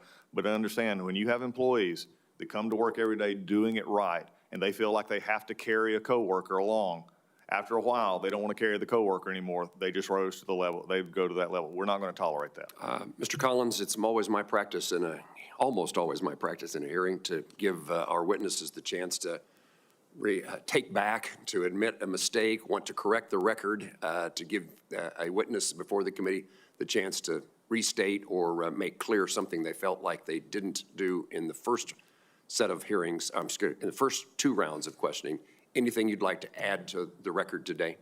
No, Senator, I just want to appreciate the time, Mr. Chairman, Ranking Member, Mr. King, and all who have stayed and come by.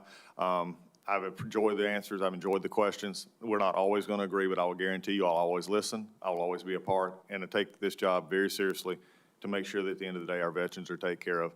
And if anything, I will say the only addition I will have is I'm thankful for the ones sitting behind me, for my wife and my children, my father who's watching, and for those future employees, if I'm blessed enough to be confirmed by this body, let the veterans of the VA know that we're coming to make a difference, and we're going to be there to support you. Mr. Collins, thank you. Let me see anything that we're missing. Okay. Each member will have 5 legislative days to revise and extend their remarks. In addition, any member who would like to send a question for the record to Congressman Collins should do so. Well, I don't know why we say as soon as possible. We actually need it by the end of business today. We have a executive session of this committee scheduled for Thursday. And so if there's something that you want to make sure that has not been asked or answered by a member of the committee, we need you, Mr. Collins, so that our process can continue with the consideration of your nomination. We need you to respond immediately. Yes, sir. Thank you. I would just join Mr. Chairman in thanking you for the hearing and thanking Congressman Collins for your testimony here today, which I think has been very frank and forthright and very helpful to us, and really appreciate your candor and look forward to a working relationship where we're always candid with each other. Again, thank you for your service to our nation. Senator Blumenthal, thank you. I, again, look forward to working with you in the next 2 years on this committee and see if we can accomplish good things for those who serve our country. Thank you. The meeting is adjourned.